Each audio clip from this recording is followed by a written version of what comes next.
Good afternoon, ladies and gentlemen. My name is Gordon Shirley, and as chairman of GraceKennedy Limited, it is my pleasure to welcome you to the 2021 GraceKennedy Annual General Meeting. This meeting is historical as it is GraceKennedy's first virtual annual general meeting. In light of the COVID-19 pandemic, and in order to comply with the government of Jamaica's restrictions on public gatherings, GraceKennedy applied to the Supreme Court of Jamaica and obtained an order from the court to hold our annual general meeting by virtual, electronic, or hybrid means. In observance of the court order and to facilitate your participation in today's virtual AGM, we are using an online platform to host the meeting. Notices were posted on our website as well as on the Jamaica Stock Exchange and Trinidad and Tobago Stock Exchange websites. Advisories were also published in the newspapers in Jamaica and Trinidad regarding the format of this year's annual general meeting. I'm very pleased to welcome the 188 persons who are participating online today. We hope that you and your families are keeping safe during this extraordinary period in our history. Thank you for joining us this afternoon. I take this opportunity to thank all our shareholders and customers around the world for continuing to choose GraceKennedy. We also thank the amazing GraceKennedy team. We would not have achieved all that we have without you. COVID-19 has presented what at times may have seemed like insurmountable challenges, but we have persevered. As vaccination programs are rolled out here in Jamaica and overseas, we are hopeful that this pandemic will soon be behind us. We look forward to emerging from this period stronger and more resilient together. As this is GraceKennedy's first virtual AGM, I will now ask our secretary to take us through the guidelines for today's meeting. We will then start this afternoon's proceedings with prayers, and I invite those persons who are so inclined to join us as Mrs. Gail Moss-Solomon, GraceKennedy's General Counsel and Chief Corporate Secretary, leads us in prayer.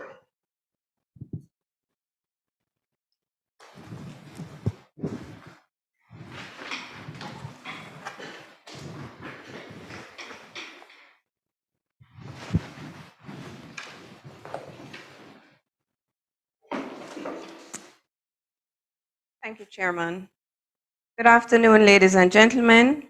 For today's proceedings, we ask that you adhere to the following protocols. We do thank you for the questions already submitted, and you still have an opportunity to submit questions via email to agm@gkco.com. We have allotted half an hour for the Q&A segment of the meeting. We do encourage you to identify yourself by including your name when submitting questions to the email address provided. Every effort will be made to address all questions this afternoon, time permitting. Responses to the questions not answered, however, will be posted to the GraceKennedy website. During the meeting, your microphones will be muted, but we do invite you to use the chat box located at the bottom of your screen to make comments. As mentioned before, however, please do not submit any questions in the chat box. Please email your questions to agm@gkco.com because only questions sent to the email address on your screens will be addressed during the meeting. When you were registering for the meeting today, you would have either registered as a shareholder, proxy, or non-shareholder. As is customary, only shareholders or their duly appointed proxies are permitted to move and second motions and to vote on resolutions. Non-shareholders will not be able to participate in the voting process, but you are of course encouraged to ask questions. To our shareholders or proxies, if you wish to move or second a motion, you are asked to use the raise hand feature by either clicking the reactions button, which is located in the center of the bottom of your screen, or utilizing the raise hand function in the participants list, which is usually located to the right of your screen. After each resolution is moved and seconded, shareholders and their duly appointed proxies are invited to vote by turning your attention to your screens where the resolution will be displayed and you can click on the for or against button. Shareholders and proxies will have 30 seconds to cast their votes, after which the results for each resolution will be displayed on your screens. In the event you experience or are experiencing any technical challenges during today's meeting, you may reach out to our team for assistance by calling 876-932-3160. That's 876-932-3160. A recording of the AGM will be uploaded to our YouTube channel tomorrow, and that link will be accessible on our website. We do thank you in advance for complying with these protocols, and we look forward to a very successful meeting. Now, as the chairman advised earlier, we will commence this afternoon's proceedings with a prayer. And so I ask those of you in the room and online who are so inclined to bow your heads as we pray. Eternal God, the source of all life and goodness, today we seek your blessing, your guidance, your centering. We affirm our faith in you amidst the uncertainties of the present time. Pandemics, persistent poverty, and self-centeredness are enemies of the peace and prosperity for which our world yearns. As we gather together in this forum across the miles which both divide and connect us, individually and in our corporate operations, we seek your power to rise above the ordinary. Dear Lord, inspire us and strengthen our ability and our resolve to serve our people, to serve your people, so that they may truly experience justice, brotherhood, sisterhood, and peace. Lord, the giver of all life, we ask you to give comfort to those who have suffered and are suffering. We pray today for vision and for strength for the leadership of GraceKennedy, and indeed for all our leaders in church, state, and corporate enterprises, both here in Jamaica and across the globe. Direct our hearts and our minds, dear Lord, in the way that we should go, so that your will shall be done and we will conform to the principles that serve humanity best. We declare that our God is the source of all life and all goodness. And all this we ask in the name of the Father, the Son, and the Holy Spirit. Amen. I will now hand back to our chairman, Gordon Shirley.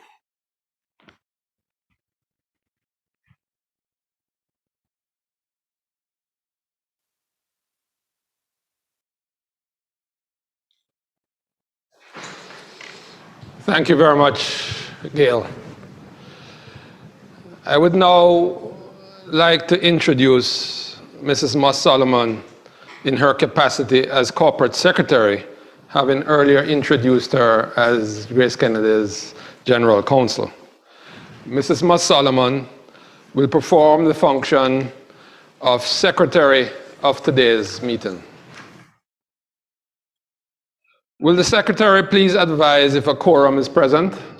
Yes, Mr. Chairman, we have 131 shareholders and/or their duly nominated proxies attending online, and we also have 6 shareholders in the room. We have therefore met the requisite quorum of 3 as provided for in Article number 63 of the Articles of our company.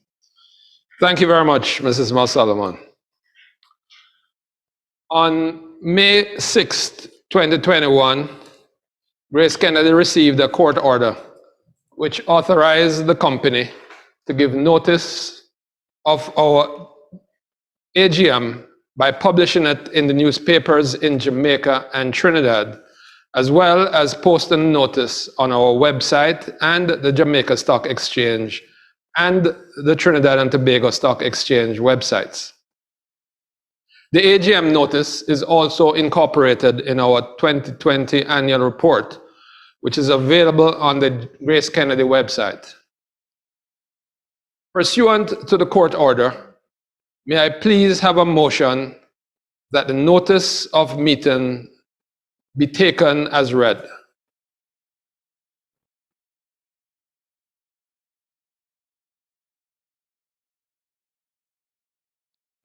Yeah. We have Kadeen Da Silva, Chairman, The motion has been moved by Ms. Kadeen Da Silva and Sheridel Blackwood, second. and seconded by Sheridan Blackwood.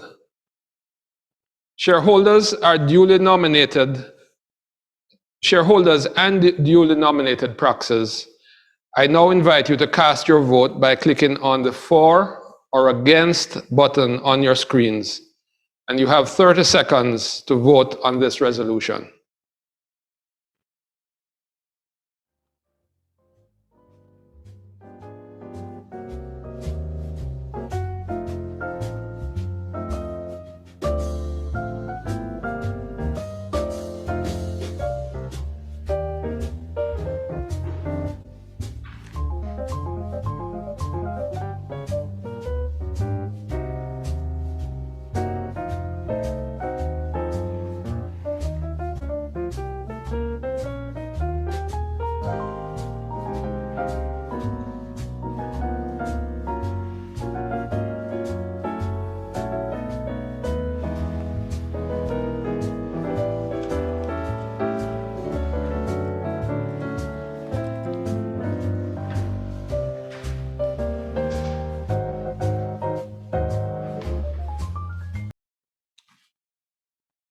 The results are in, and as can be seen on your screens, we have 100% of those who have voted in favor. I declare the motion carried. We now move to the introduction of directors. I'm sure that all shareholders, as well as the management and staff of the company, will join me in expressing sincere appreciation to the members of the board of directors for their dedicated service to GraceKennedy and its shareholders throughout the year. We are very pleased to have our two executive directors present in person this afternoon, and I take pleasure in introducing you to Mr. Don Webby, Group Chief Executive Officer, and Mr. Andrew Masado, our Group Chief Financial Officer. We also have joining us online the following non-executive directors: Mrs. Mary Ann Chambers, Dr. Paris Loyi Jr., and Mr. Everton MacDonald, Chairman of our Audit Committee. Dr. Indiana Mintokoy, Mr. Peter Moses, Mrs. Gina Phillips Black, Chair of our Corporate Governance and Nomination Committee, and Mr. Peter Williams. The Group Chief Executive Officer, Mr. Don Webby, will now make a presentation on the performance of our company for the year ended December 31, 2020. You'll be given an overview of the 2020 performance and the first quarter for 2021, and he will also be sharing with you information on our strategic initiatives for the future. He will be joined by Mr. Andrew Masado, our Group CFO, in this presentation. Mr. Webby.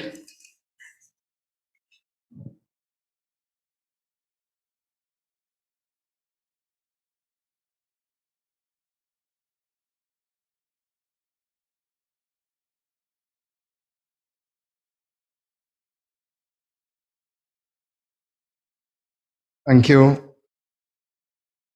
Thank you very much, Mr. Chairman and Gail and Andrew. Good afternoon, everyone. First of all, let me thank all those online. I think we're close to 200 now who is joining us for the 2021 AGM. Thank you very much for your support. As you heard our chairman, this is the first virtual AGM for GraceKennedy and for a number of companies in Jamaica and, in fact, in the world. Having said that, I'm really looking forward to the day where we can welcome all our shareholders, those who wish to attend here physically at our head office on Harbour Street. I much prefer the face-to-face meetings. In fact, one shareholder who is not here with us this afternoon is what I call chairman, the famous Mr. Staple, who I had the opportunity a few hours ago to call Mr. Staple. And I said, Mr. Staple, how are you, sir? Are you joining? He said, unfortunately, Don, I cannot join. I said, you have any questions for me? He said, yes. Turn to page 125. Turn to page 188. I think it was a good thing Mr. Masada was able to answer some of those hard questions. But Mr. Staple, it was good to hear your voice again, sir. And hopefully next year we'll all be together. Last year we had the opportunity of what we call it was some sort of a hybrid where we're streaming live our annual general meeting. And I made the comment that we have GraceKennedy shareholders living in 24 different countries. I asked Sidoni, our registrar, to check for me today, and that number is up to 25. So we have a new GraceKennedy shareholder residing in Germany, which is very interesting. As we say, Jamaicans are everywhere. But when I look at the list provided to me, it was China, Italy, Ireland, Australia, all over the world. That reflects that Jamaicans are everywhere. And I want to, as we say in Jamaica, big up all the GraceKennedy shareholders wherever you are in the world. So good afternoon again, everyone. Let me start by saying my presentation will be basically in the 4 sections: the vision and mission, financial highlights. I want to speak to our shareholders, the owners of the company, a little bit about our strategy, and very important, our corporate social responsibility. Before doing that, let me introduce our team. Unfortunately, only 2 of our executive leadership team is here with us, previously introduced by Professor Shirley. My left, Andrew Masado, our outstanding CFO.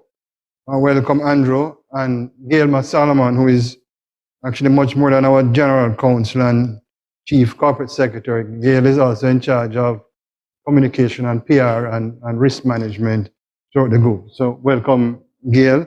And my team, must say, although you're not here, I want to publicly say to our shareholders that I'm so pleased of all of you with the hard work, determination that you're showing to get this great company even greater. Obviously, I'm not going to say it, but you'll note, I'm sure Gina Phillips-Black is counting that we have more women on our executive leadership team than men.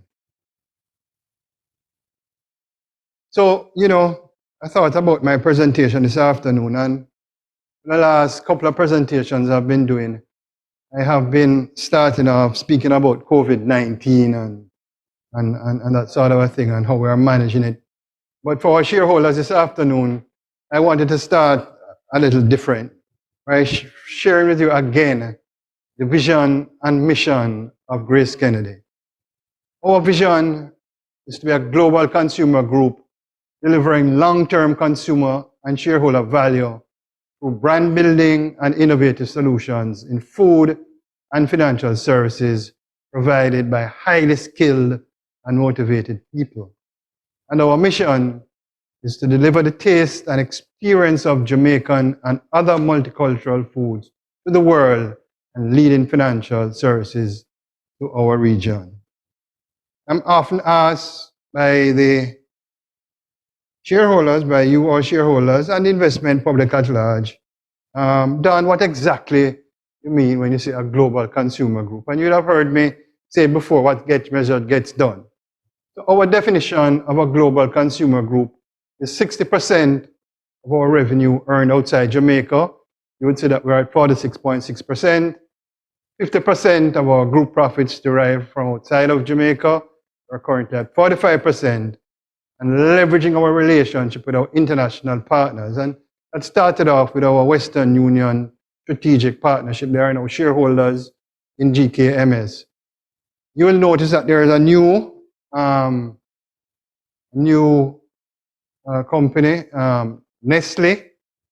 We entered into a joint venture with Nestle to do production at Dairy Industries.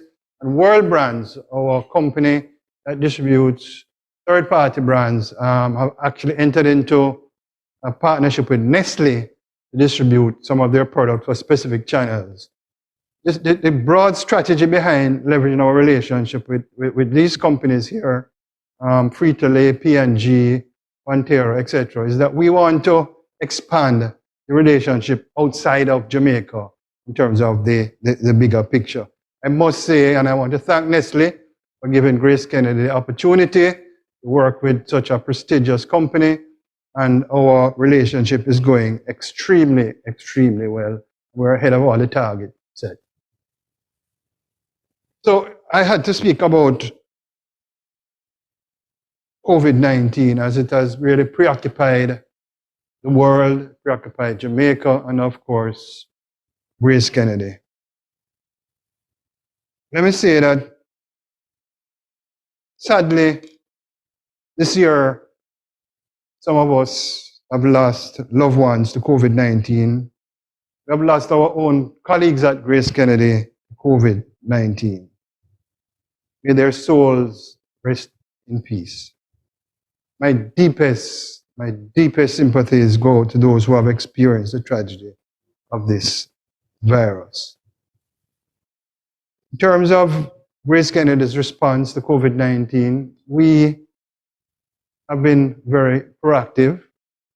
In fact, I think the first case in Jamaica was early March 1st. And we had set up a multidiscipline steering committee chaired by Leanne Bruce Steele. They basically meet a few times a week. And that committee reports to the executive committee, which is the leadership team, which I just introduced with you, discussing all aspects of COVID-19. The first thing that certainly I said as the chairman of the executive committee is that the safety of the GraceKennedy staff is most important.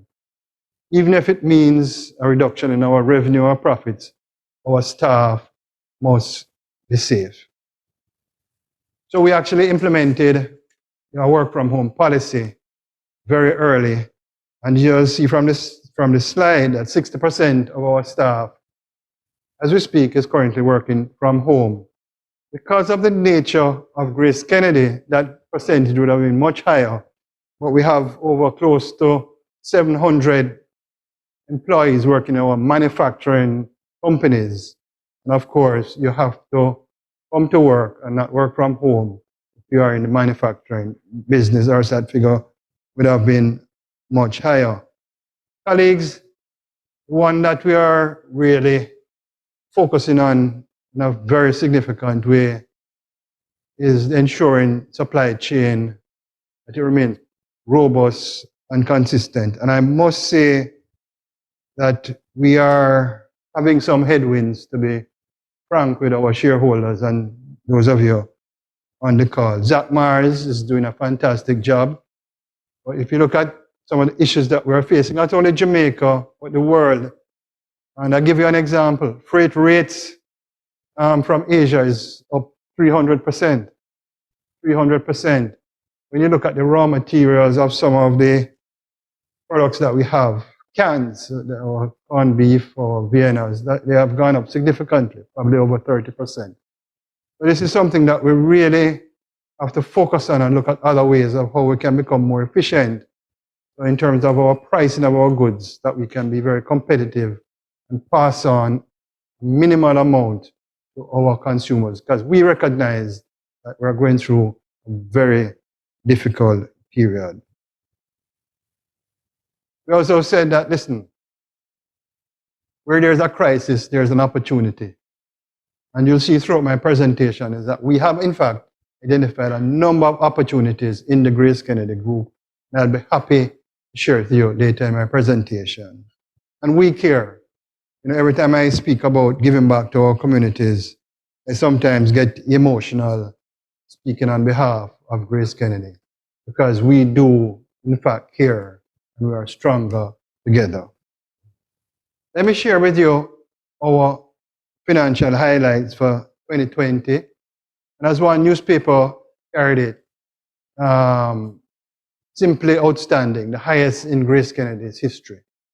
You would see from the pie chart, well, from the step chart on my left, that our revenues were $115.4 billion, up $12.3 billion, or 12%, or 12%. You know, I had set a target to the team that by 2022, we should be at 100 billion.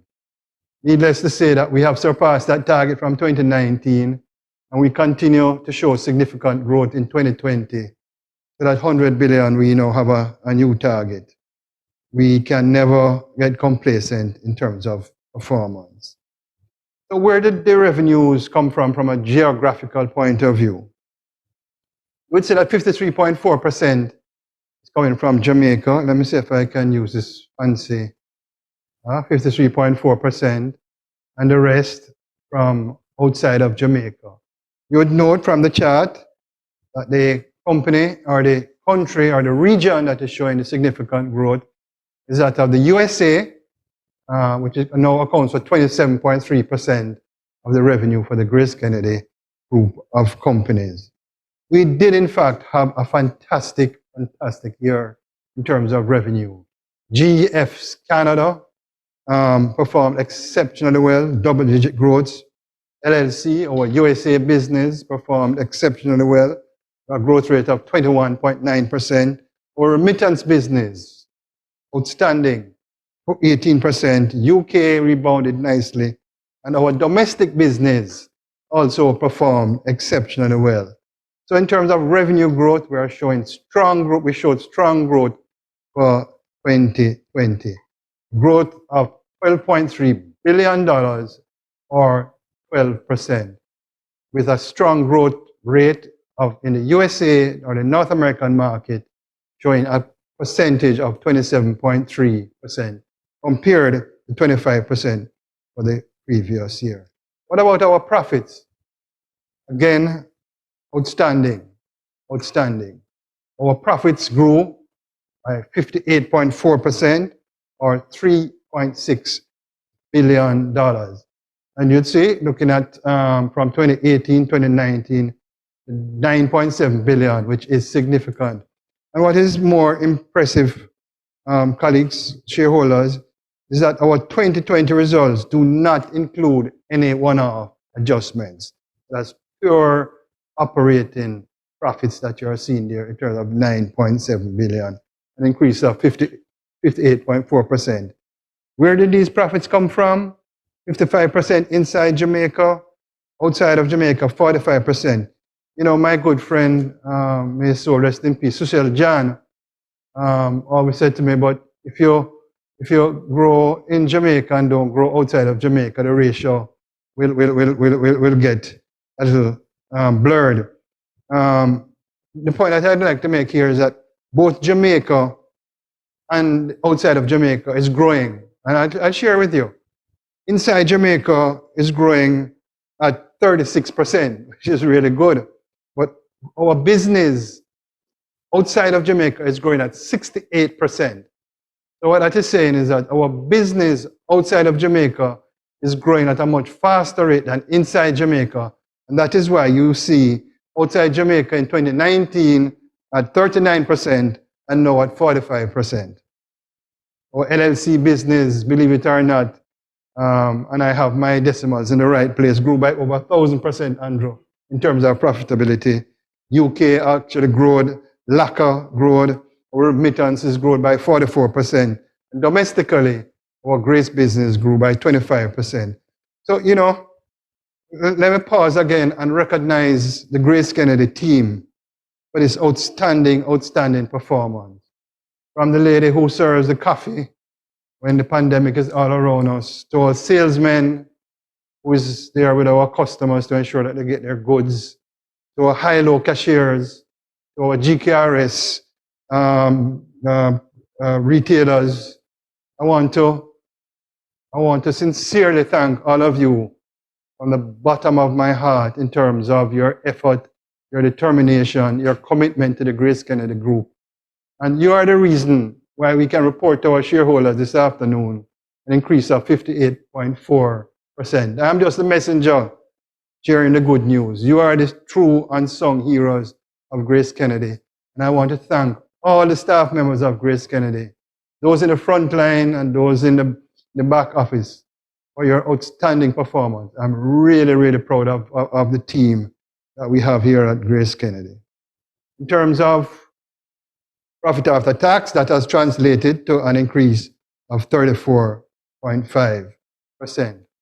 Colleagues, the good news is, and to our shareholders, the good news is that that outstanding performance for 2020 has in fact continued into 2021.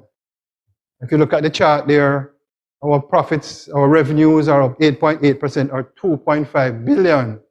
And when you look at the 2019, 2020, and 2021, you'll continue to see a great improvement in the GraceKennedy's revenue performance. And again, the headlines would be that growth came across all business segments. Every business segment in the GraceKennedy Group for the first quarter produced increased revenues. And we reported to our shareholders revenues of 31.4 billion for the first quarter of 2021. In terms of profit, again, revenues up 8.8%, so profits are up 26.6%, of 1.8 billion, or an increase of $386 million.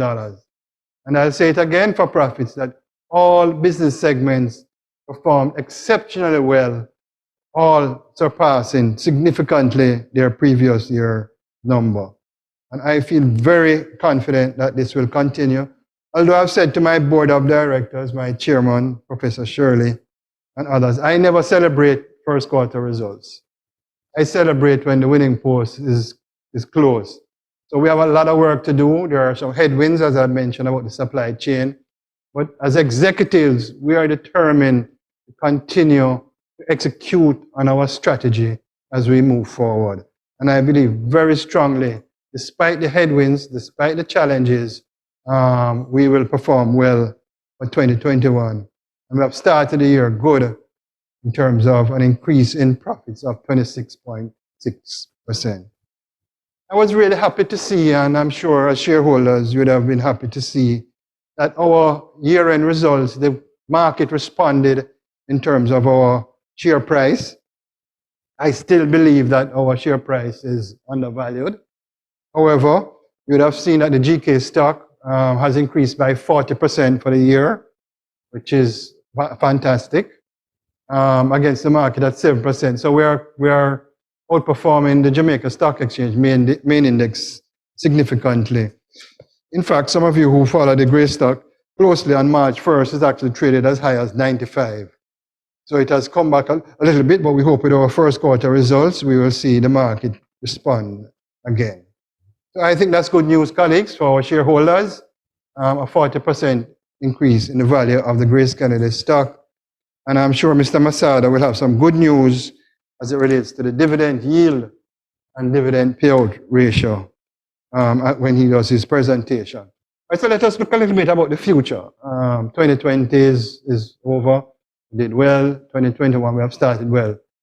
But when you're running a company like GraceKennedy, you have to ensure that you keep your vision in front of you. And here is how we track our strategy execution.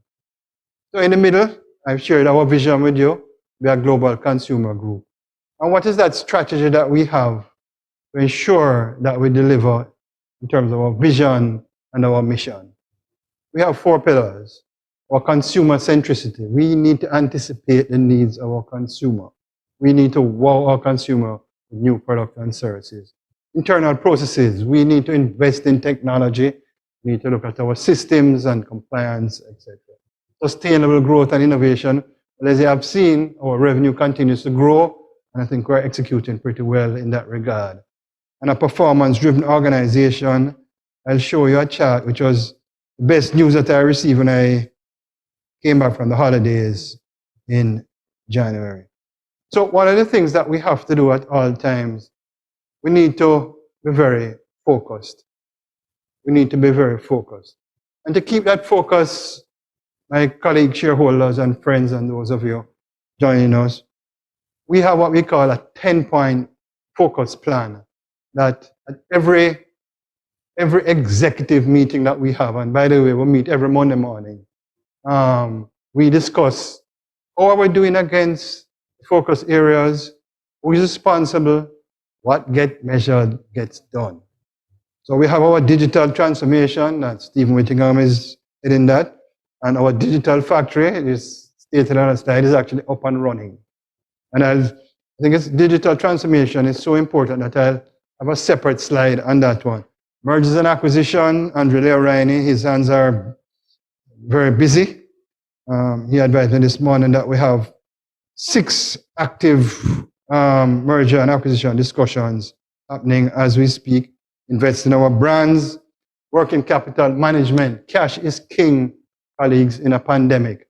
Cash is king in a pandemic. It is extremely, extremely important that we manage our operational liquidity and cash preservation. And my colleague to my left, Andrew Mesada and Terry Ann, they report to me basically on a daily basis in terms of cash performance and how we're doing in terms of cash.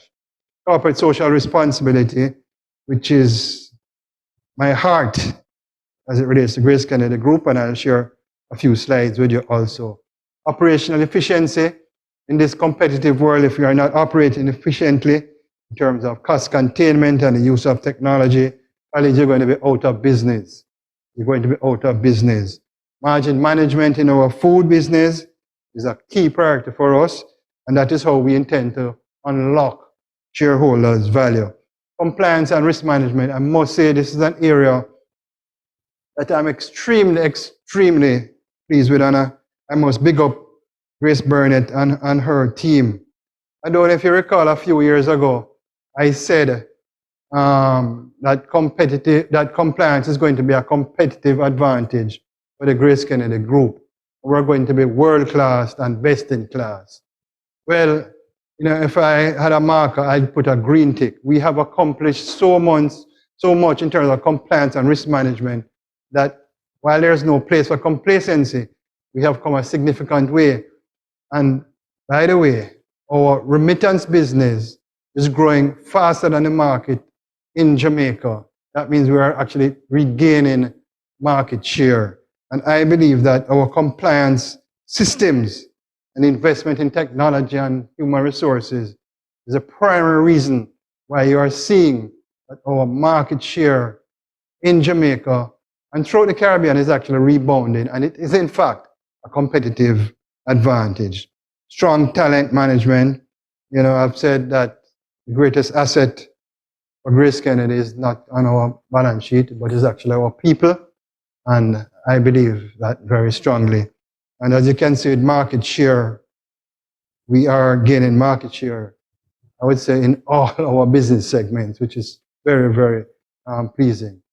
So I wanted to share maybe a little detail, our 10-point plan.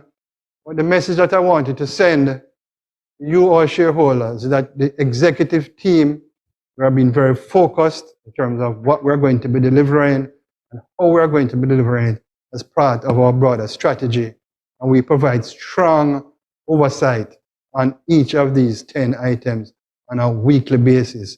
And that is how you get results.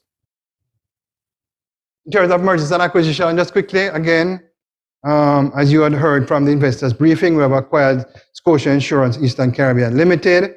It's a creditor life insurance. We are now in an advanced stage of speaking with the regulators in the 7 countries. I'll say that this acquisition is going to be accretive. I think it's going to be very, very positive for the GraceKennedy Group, and I'm extremely excited about this acquisition of Scotia Insurance Eastern Caribbean Limited. We acquired the 876 Blue Mountain Spring Water. It was actually distributed by, this brand was actually conceptualized by GraceKennedy and our partner who we bought the brand from many, many years ago. It was distributed by 876. It was distributed by World Brands, sorry.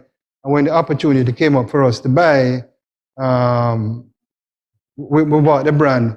And again, this is going to be accretive. And I'm hoping that throughout the year, I'll be in a position to report on us closing out more acquisitions as we move forward. The great thing about these two acquisitions is that they are accretive. They are going to increase our earnings per share as we speak. I'd like to show this slide again because it paints the bigger picture. And, when your team and Derek Record and Andrea Coy and the team in the USA market, when they are executing well, I'm the greatest cheerleader. You recall when we bought the brand, I was appointed CEO of GraceKennedy July 1st, 2011. And one of the first major moves with the support of our chairman here, we bought a company in the USA because our vision was taking us. The arrangements that we had then was not going to take us there. And I remember standing up in front of all of you saying that, listen, we want to break out of the pack and we want to be the clear number 2 Caribbean ethnic brand in the United States of America. And of course, it took a lot of work, a lot of patience, it took a lot of investment, and it took a great team to deliver the results. When you look at the GraceKennedy, the Grace brand, your Grace brand, it has grown 78% since 2015. Our products are seen in Walmart, Publix, Winn-Dixie, ShopRite, and Independence, El Presidente, Sedanos. We are well supported there. And you know what is a big compliment, colleagues? When you get the WhatsApp or the emails or on social media, and you see proud Jamaicans holding up the Grace brand and say, yes, yes, yes, I'm from Jamaica. That makes me feel good. When you look at the revenue growth, it's $36 million we have grown since acquisition. We'd have never have achieved that without us owning our own company. That company is growing double digits. And as I said to you earlier, the profits grew by over 1,000%. And I said it when we bought the brand that this company is going to be a game changer. And I'll share with you, my shareholders, this afternoon, that the best is yet to come in this company, the USA market. And those of you in the diaspora, thank you. Thank you very much. Thanks a lot for supporting the Grace brand. You are the foundation in which this great brand is growing in the USA. Thank you so much. If you look at our brands, one of the things that during the pandemic, colleagues, a lot of our competitors, both local and international, they were actually pulling back. And we made a decision as a board, and our board has been extremely supportive, chaired by Professor Shirley, extremely supportive of the executive team. And we said that, listen, while others are pulling back in terms of investment in the brand, we are going to invest. We believe in our brands, and we are going to invest in our brands. Right? So let me share with you. Our patties in the USA market grew by well over 100%. Nourishment, which we have been reporting has been on the decline. Well, Nourishment turned around. It grew by 14.71%, 2020 over 2019. And that has continued into 2021 because of our investment. It has grown just under 13%. So the good news is that we have said that we're putting in place the strategies to turn around the Nourishment brand. And I give ourselves another check mark in green. Last year, Nourishment grew by 14.7%. And this year, for the first quarter, it has grown by about 13%. I have a commercial that I want to share with you. Dale, are you going to cue it up for me? Let's go now. Let's cue it up. Grown in the foothills of Jamaica, shared with the world, made with real love and passion, the gift of flavor that you love. We made real good jerk so you can make something great. Turn up the flavor with Grace Jerk Seasoning. Enjoy real Jamaican jerk. You know why I love that ad. By the way, that ad has been on ABC and NBC with a huge investment. Again, when you get the calls from your colleagues and other Jamaicans and other Caribbean folks and even Americans, and say how proud of they are that GraceKennedy, this Jamaican company, ads are being shown on the prime network in the United States of America. It's a very proud feeling. But you know why? You know why I love that ad? You see that jam jerk sauce that you're seeing in the, what we call it, jam bottle in Jamaica? Well, in that bottle is the pepper produced by our farmers in St. Elizabeth, Hounslow, which I speak about all the time. The scallion in that bottle is produced in St. Elizabeth, Hounslow.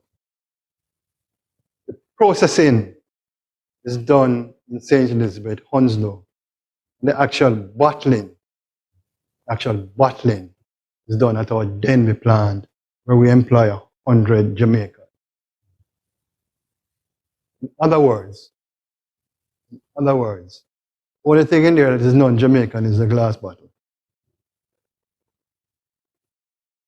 Now, isn't that a great feeling? Isn't that a great feeling? From the farmer in Hounslow, St. Elizabeth, our plant in Hounslow, and bottling here, to the shelves of Walmart, Publix, Winn-Dixie, and all the big chains in the United States, and in the UK.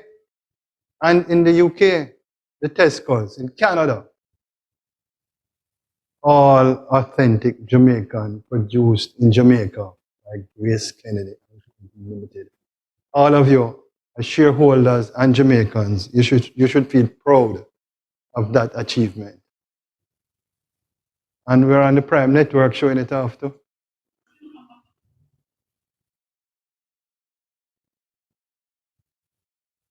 Okay, we have been in the press a lot about digital transformation. And the truth is that COVID-19, we were talking about this for a long time, and most of corporate Jamaica in the world has been talking about digital transformation. It sounded great. But with COVID-19, our consultant said to us that, listen, this is not a matter of nice to have and sounding great. This is a matter of surviving. It's a matter of surviving in your business. And we have made significant progress. Our digital factory is now up and running from February 2021. We have a number of products in the factory. We have 3 that will be launched by the 3rd quarter of this year. And when you speak about digital transformation, people think about only the app. You download this app and it works that way. But it's much more than that. It's about the customer experience. It's about operational efficiency. It's about digital innovation. And I'll share with you some of the work that we have done so far. I was asked a very interesting question by an analyst, a financial analyst, about the competitive advantage of GraceKennedy. Because everybody's talking about digital transformation. And we thought about it as an executive team. And we have great people working for us to execute on the strategy. One of the things that GraceKennedy have is like what I refer to as the GraceKennedy's ecosystem. In other words, when you look at the diverse business that we have and we can cross-sell, that is a kind of a competitive advantage. And in that ecosystem alone, you have 1 million customers. They have 1 million customers. And we have divided it in phases, our prepaid card, just see the picture there, the mobile wallet, and the mobile app. That is going to be, again, a game changer for the GraceKennedy group of companies. If we cross-sell across that ecosystem. And just for the notes, in terms of our commitment to technology and infrastructure, Andrew, we have spent $23.8 million over 5 years on technology and infrastructure. So we are reinvesting very heavily in our business so we can remain in a competitive advantage. These are some of the products that we have been focusing on. Global Access 2 for First Global Bank, and I can tell you, I mean, some of you may call me a little biased, but Global Access 2 is the best online banking platform that I've ever seen or used. Global Access 2 Plus, best. Look at Instacart. Those of you overseas, I'm sure you're familiar with Instacart. Our business with Instacart increased by 400%. 400%. Key Insurances, they gave us a demonstration at the last board meeting. Their online platform, Just Pay, is fantastic. Congrats to Tamara, Stephen, and that team. And Hilo, which is in fact our company secretary, is in charge of that project for me. Hilo is going to be launching an e-commerce when Gail in a few weeks. In a few weeks. So I'm really happy about that. So a lot is happening, colleagues. The slide looks busy, as some would say, but the slide looks busy because we are very busy in terms of delivering these products to our consumers. As I said earlier in my presentation, our employees are our greatest asset. I got Naomi Holness, our CHRO. I'm sure she's on. My first day back at work, she said, Don, I have some good news for you. I said, well, what is that? Every year at GraceKennedy, we do what we call an employee engagement score. We do a survey, very professionally done, analyzed. 2019, we're at 66%. I felt okay. We did our benchmarking internationally, and the international benchmark for a really good score, employee engagement, was 65%. So that's all right. We're 1 percentage point above what is considered a good score. We said, Don, at 2020, our employee engagement score has been 71%. This has by far, the highest score ever in the GraceKennedy group of companies. When I saw it, colleagues, I felt good. I felt good because the staff, from a personal basis, from a professional basis, were going through a very difficult time because of COVID-19. But yet still, we saw a significant increase in our employee engagement score. And then I made a statement to my executive team. I said, colleagues, if GraceKennedy wants to continue to do well, we need to get that 71% even higher. And I said it at the investors briefing, and I feel so strongly about it that there's a very, very strong correlation between the profitability of a company and the engagement score of your staff. If you want your profitability to go up, ensure that your engagement of your staff goes up. And that is why I'm so pleased with our GraceKennedy team in terms of their commitment, their dedication, their loyalty, their hard work, their sacrifice to this great company. We speak about social responsibility as I wind down, Mr. Chairman. And you know, this is probably my favorite slides. As you can see there, we had champs for 2021. I got a text message saying that, Don, looks like you're ready to run again. except that your stomach has gotten a little bigger than normal. So, and I wasn't sure how to respond to that. But as you can see there, I'm presenting the trophy to Edwin Allen and Jamaica College. But, 2020 was a very difficult decision for us. We didn't have champs. But colleagues, I had the opportunity to speak to some of the children. And I said children at the meet, displaying their talents. And when I tell you that these children were so happy to participate and to perform, some of them got scholarships. But the truth is that they haven't been socializing at all because school wasn't being held. And they were so happy that I said, so safety protocols were very tight. I have to congratulate ISA and the Ministry of Health.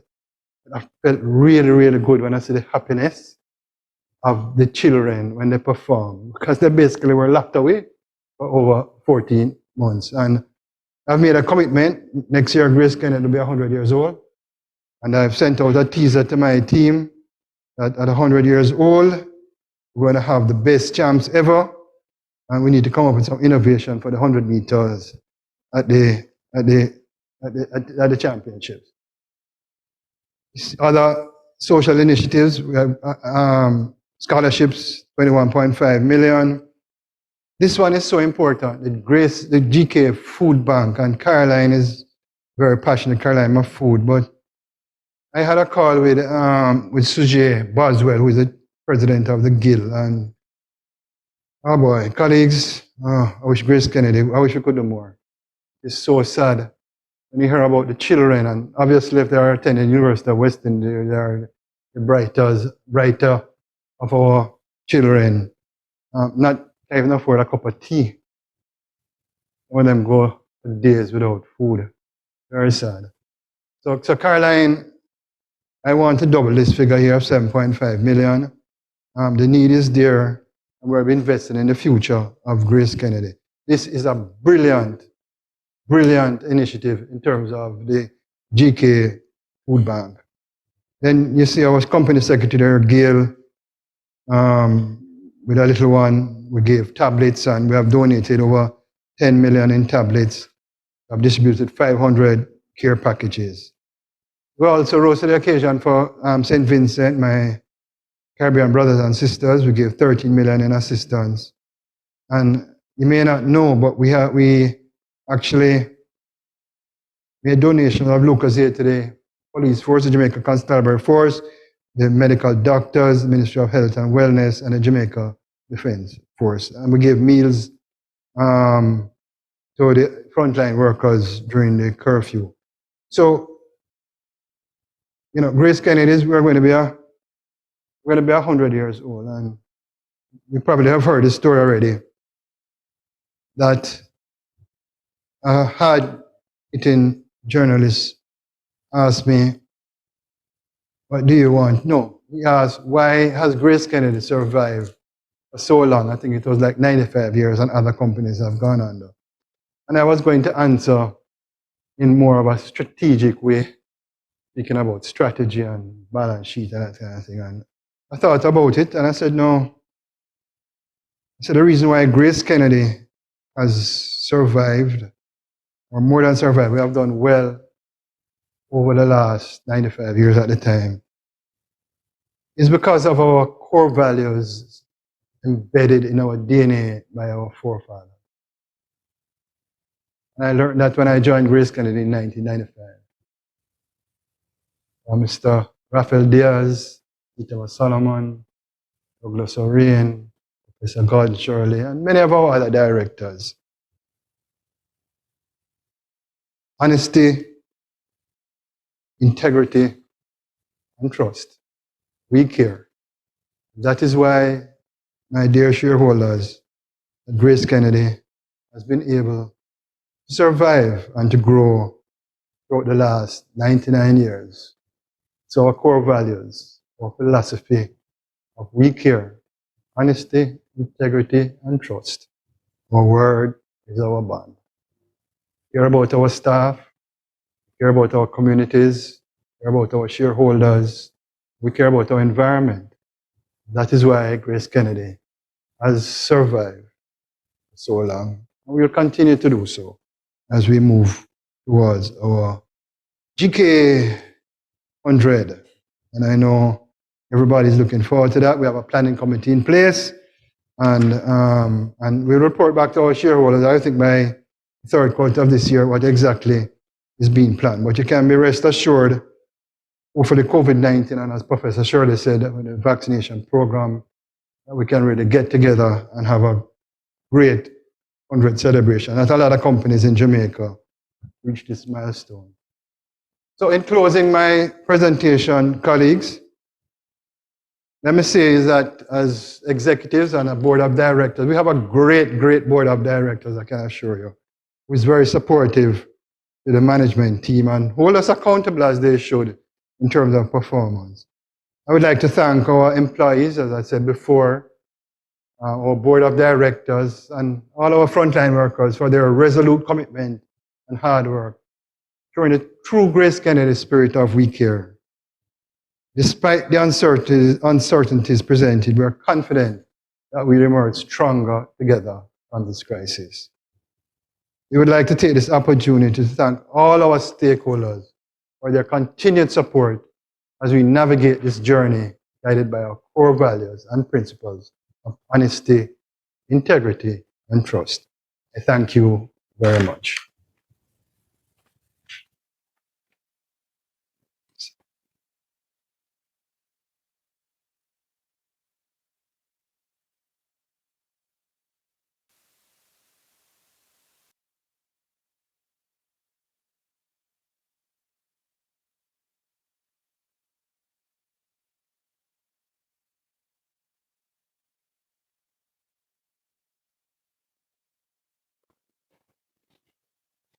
Good afternoon, everyone. And thanks to the chairman and to our CEO, Webby. He has outlined our strategy for next year and all of our community as well. This afternoon, I'm going to give you some brief highlights on our financial performance, mainly for 2020 year end, as well as our first quarter, just a quick overview on our first quarter results as well. So I'm very happy that for 2020, I can report to you that all our key metrics have shown significant growth and improvement. They're all positive for 2020. Starting off with revenue, we are now firmly in the 100 billion mark at 115 billion for 2020, a growth of 12% or $12.3 billion. And what we saw is significant growth in all our areas. In particular, our food trading did very well for 2020. For our operating performance, which is best highlighted through our profit before other income, you can see that that increased by 82%, an increase of $3.1 billion for 2020. And this really is coming from improved efficiencies or cost savings measures, but primarily from improved margins from our companies. In addition to that, our profit before tax showed significant growth. You can see that at $9.7 billion, an increase of 58%. We're almost at the 10 billion mark. So really doing very well for 2020. And what you'll note is that for all of our revenue and profit measures, in particular our profit attributed to shareholders, all of these results are without any one-off gains. So these are core operating performance for 2020, did very well. In terms of our balance sheet, our assets are up significantly in double digits, now up to $171 billion. One of the main drivers of this growth in assets is our cash and deposit position, which grew by $9.7 billion to $24 billion. So in terms of in a year when you have a pandemic, and it's very important to remain liquid, we were able to generate the cash from our profits and significantly improve that position. And then our stockholders' equity, just slightly below $60 billion, a growth of 14.5%. And with the generation of profits, the conversion to cash, and our improvement in our stockholders' equity, we were able to increase our dividend payout for 2020.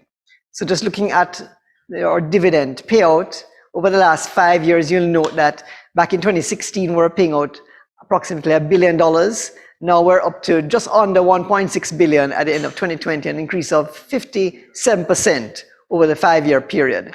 And again, in a year with COVID-19, with a lot of uncertainty and the need to remain liquid, we were still able to pay out an increased dividend over the prior year. So we continue to return to our shareholders cash, not only profits, but also cash.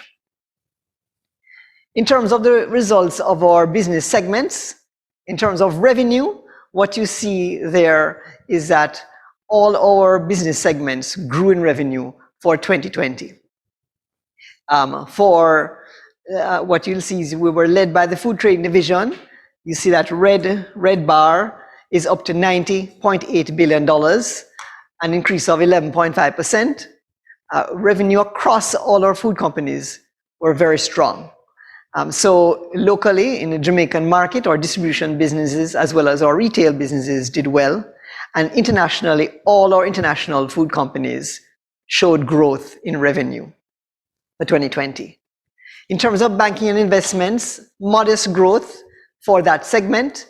And what we did note is that for banking and investments, things like loan growth were moderate, given that some of our customers would have been somewhat hesitant to borrow more during COVID-19. And other clients of our investment company would have taken a wait-and-see approach to go into the market for any corporate funding. In terms of our insurance segment, we saw very good growth for insurance, both organically with our existing insurance businesses. But in addition to that, as many will recall, in the second quarter of 2020, we acquired majority shares in Key Insurance, and that company has added to our revenue base and continues to do better since our acquisition. Also, our associated joint venture, Canopy Insurance, also has shown improved revenue and growth in its customer base. And then money services, we did see good growth for money services as well. In particular, in our digital transactions, we saw a number of digital customers grow by over 400% for 2020.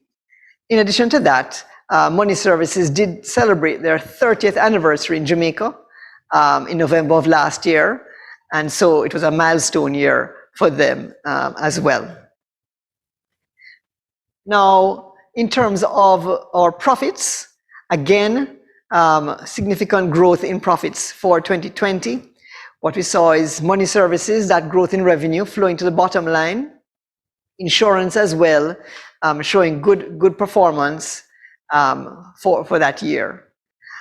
With our banking segment, we did see some decline, and as mentioned earlier by our CEO, we did have a situation where we had to make additional impairment provisioning for vulnerable customers and our customers in vulnerable industries.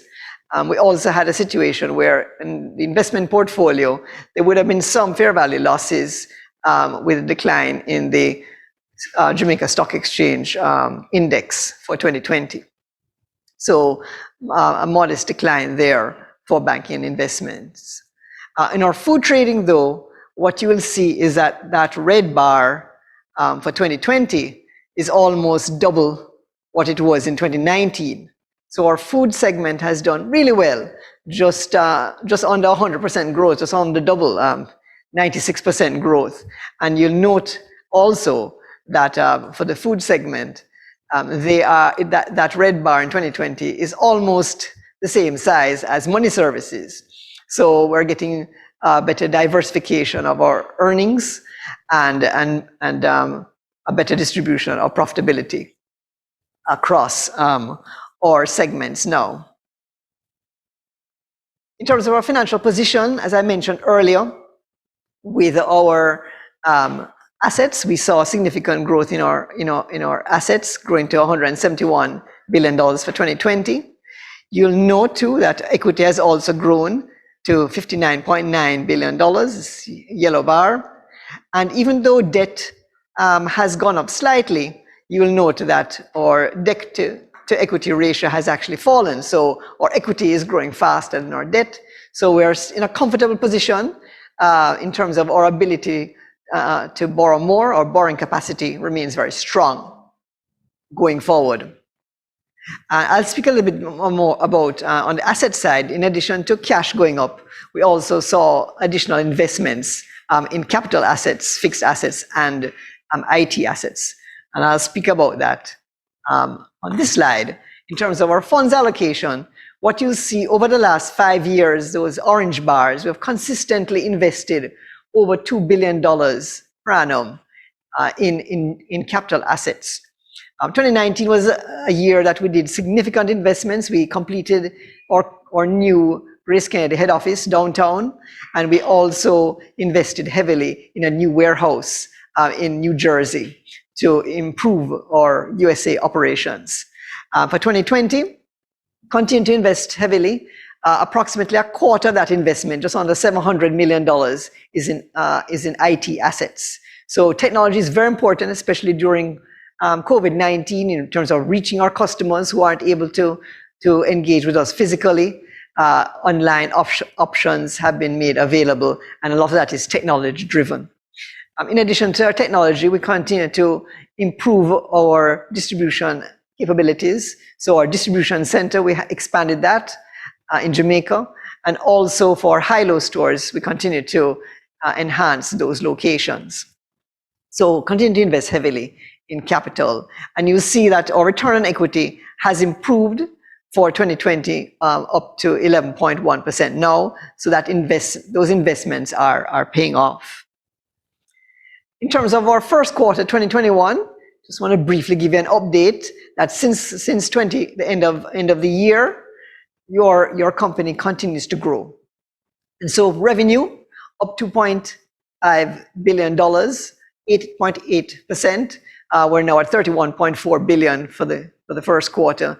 And of course, if you do the math, a quarter, you earn $31 billion, then chances are very high that by year end, you'll be earning well over 100 billion, continue to earn over 100 billion.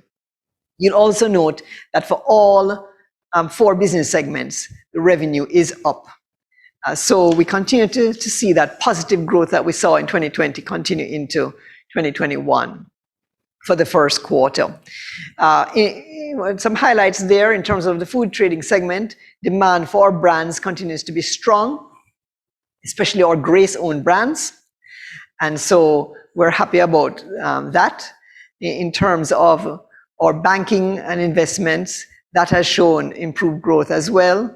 And then for insurance, our acquisition from last year, Key Insurance, continues to grow, as well as our other insurance businesses. And then money services also seeing growth in transactions for the first quarter of this year. On the profit side, another strong quarter of performance, where we see that, again, all 4 of our business segments showed improved profitability for 2021 first quarter.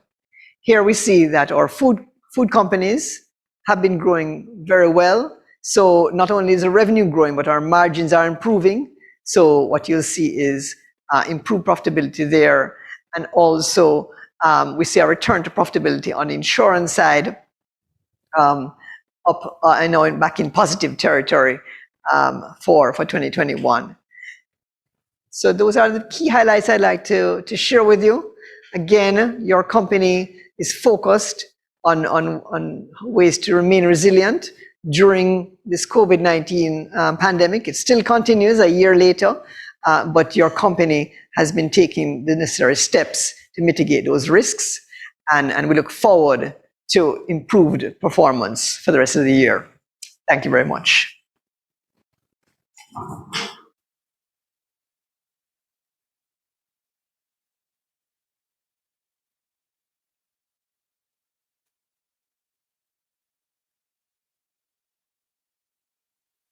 Thank you, Suzanne.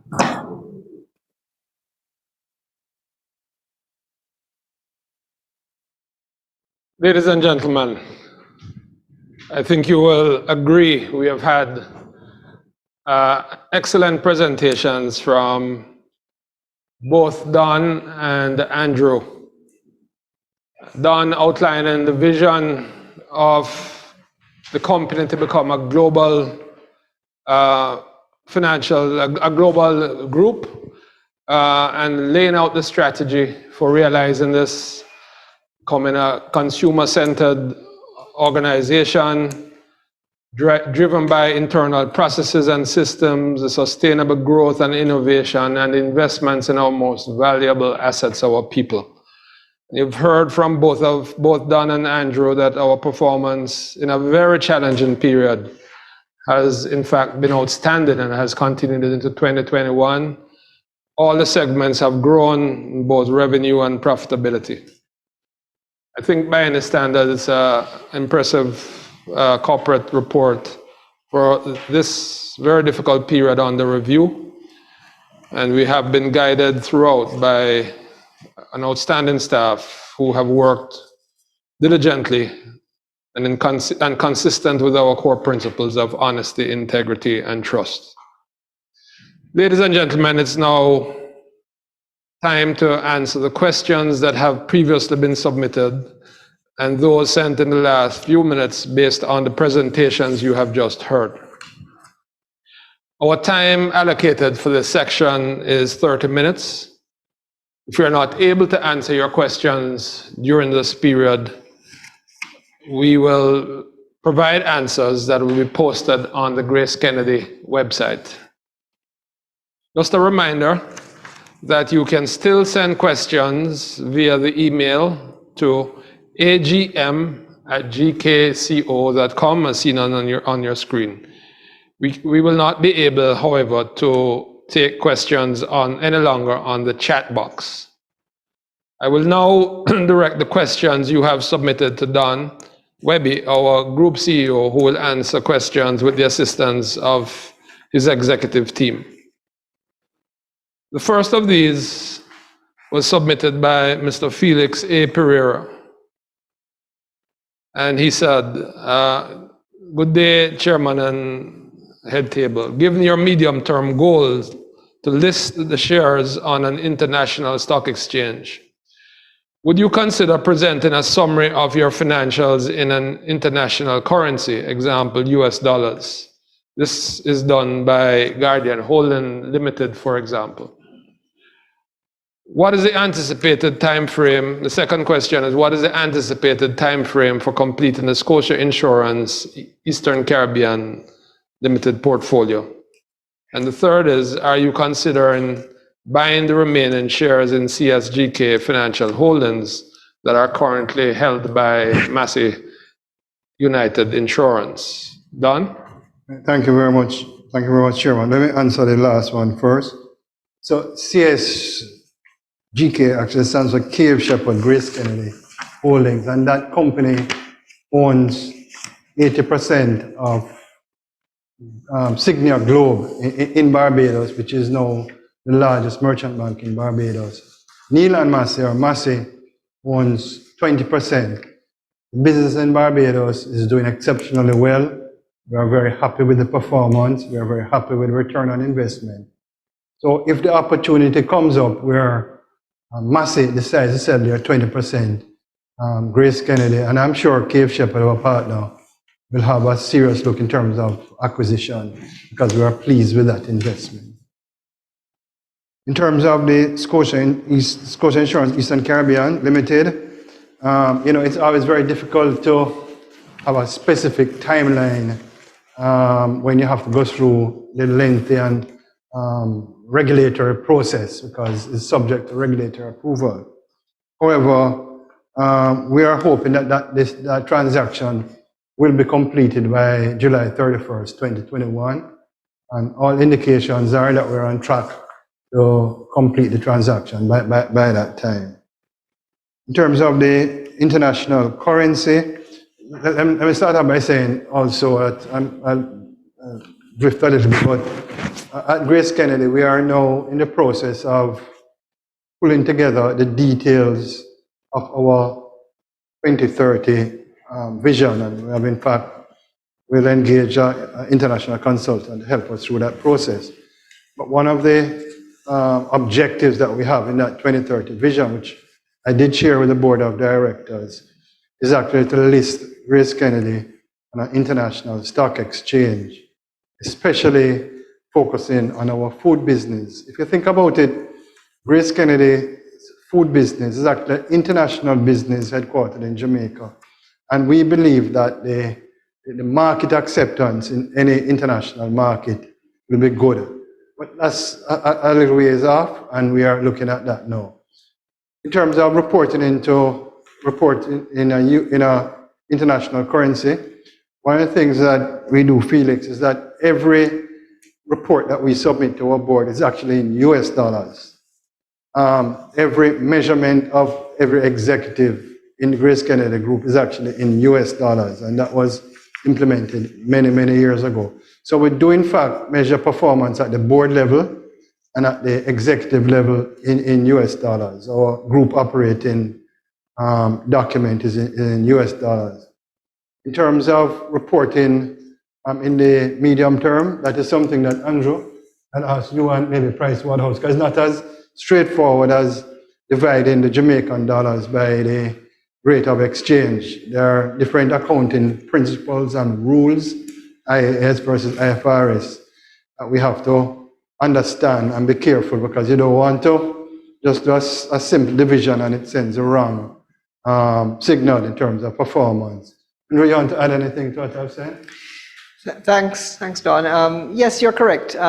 Reporting in a foreign currency has some additional reporting requirements based on the level of earnings of GraceKennedy, which you showed earlier, in terms of our revenue derived outside Jamaica and profits derived outside Jamaica. As you can tell, the majority is still in Jamaica, and so the primary operating currency of the group is still in Jamaican dollars.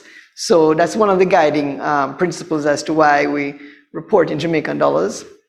But it's something certainly that going forward, as we close in on our target of earning more outside Jamaica, we'll certainly look at and consider whether using another currency would be more appropriate. Yeah, but Felix, I want to stress the point that our reporting to the board of directors is in US dollars, and as an executive team, our performance is measured in US dollars, which I think at this point, that's the most important metric that we can use for the group at this time. But there's going to be a point in time, as I said, if we decide to go ahead and list on an international stock exchange, then we're going to have to start the process of doing a real conversion of the Jamaican dollar results into US dollars using the accounting principles on that respective stock exchange. Thank you very much, Don and Andrew.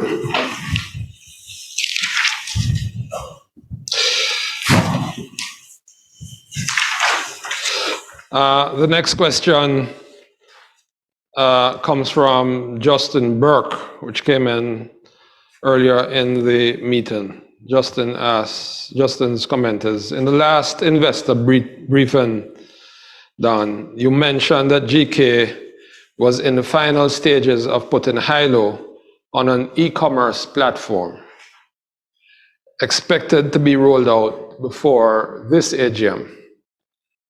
Are there any updates on this? Sure, there is certainly an update, and let me apologize for running a little bit behind, and primarily because of the impact of COVID and other internal issues that we're running slightly behind. But the good news is that we're actually in the testing phase, and the feedback that I've been getting from the lady on my right here, it has been very positive. And I think in a few weeks we'll be able to roll out Hilo e-commerce to the public. Gail, do you want to add anything to that? Yes, Don, thank you for that. The Hilo e-commerce platform is actually a really fantastic platform. I think that persons are going to be very happy with it.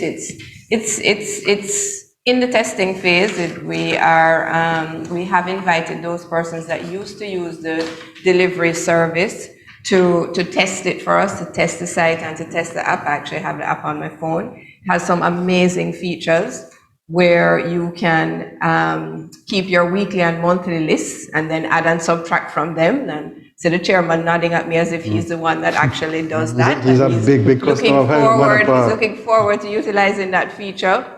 It also has another one where you can scan the barcode of something that could be in your cupboard or a new bottle of wine at a restaurant, and it goes straight into your list. So it has some phenomenal features. What we're really testing right now is for the customers who are using it at Fairview, also Manor Park, Ligani, and Barbican. They are in a control test group to give us some feedback. And importantly, the team led by Simon Roberts, who used to be our CIO, along with the team on the ground, Catherine Kennedy, our GM, they've really worked very hard and they're giving us a lot of good feedback. So we ensure that it's a perfect platform when we launch in the summer. And importantly, it will be GDPR compliant, so people can feel very secure in using their credit card or debit card. So we have had a little bit of delay, but it's going to be worth the wait. Thank you, Chair. One of the things that I'm sure the shareholders would have picked up on is how is our company secretary answering questions on high-low e-commerce. But what we do at GraceKennedy, Chair, is that we run a lot of cross-functional teams, regardless of your expertise in one area. So you would find that Gail and others are working in areas like e-commerce, which we find actually motivate the team in terms of doing other things in the group to drive performance. So thanks, Gail. Thank you very much, Don and Gail, for those responses. And Justin, we may be running a little bit behind on this, but as Don and Gail have said, we are moving full steam ahead on that initiative. The next question comes from Philip Burgess, who is a shareholder. He says, congratulations and thank you for the excellent job done over the years, and in particular during the challenging 2020 year. What are the company's plans to expand deeper into the local tourism industry food supply chain, given opportunities that may have arisen out of the fallout from the pandemic? That's a great question. So in terms of expansion, there are a couple of things that we have been looking at. One of which it could be an acquisition or a merger with an existing player in that market, so we get the economies of scale. The other is that we are investing behind our food services team to expand. One of the things I can say, Philip, is that I believe that this is going to be a huge opportunity for GraceKennedy going forward in terms of the food services business. And it is actually a win-win. I'll tell you a little story. Before the pandemic, and I was in Florida, in the Walmart aisle, I saw some non-Caribbean consumers picking up the Grace product. And of course, doing my own little market research, I said, how did you hear about Grace? And they were actually visitors to Jamaica. And they saw the Grace brand on the table of the hotels. And they picked it up and they loved it, and now they are buying it in the USA market. So it can be a win-win. So we are going to be investing very heavily, whether by a merger or an acquisition, building the team to expand in that area. But it's going to be a focus for us in terms of revenue and profitability growth going forward. And I'm sure you'd have seen in recent news release that there's going to be 1,000 new rooms very shortly. So we expect that sector in Jamaica will continue to grow, and we intend to play a significant part in that regard. Thank you, Philip, for the question, and Don for the responses. I have two questions from Al Edwards. The first is, rising inflation is a concern. How worried are you about the inflationary impact on your food products? What do you see in this regard, both in Jamaica and internationally, vis-a-vis Grace's operations? The second question is, at this point, 60% of your revenues are from outside Jamaica. With the world economy expected to come back on stream in 2022, can you see that increasing to around 70% over the next 3 to 4 years? Is setting some stretch targets for us. What I'll say, and I'll have to put it into perspective, that we also see the Jamaican economy growing over the next few years. So what we're saying is that the USA or international market will grow faster than Jamaica. So it's not a straight mathematical exercise. It's a relative exercise in terms of that 60%.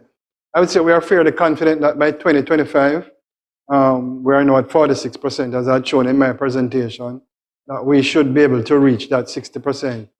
However, I must point out to you, in terms of our mergers and acquisition pipeline, we have a number of companies outside of Jamaica, both in food and financial services, that we are looking to acquire. But when we are doing our planning, I would not include that in terms of that 60%.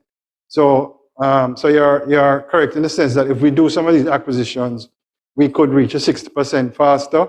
But as we speak now, we're targeting 2025 through organic growth to reach the 60% growth by 2025.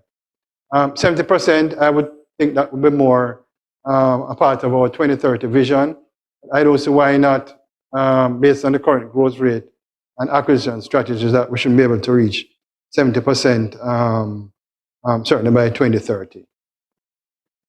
But again, I want to stress the point that we see the Jamaican economy growing, and GraceKennedy intends to have our market share continue to be the dominant share in the Jamaican market.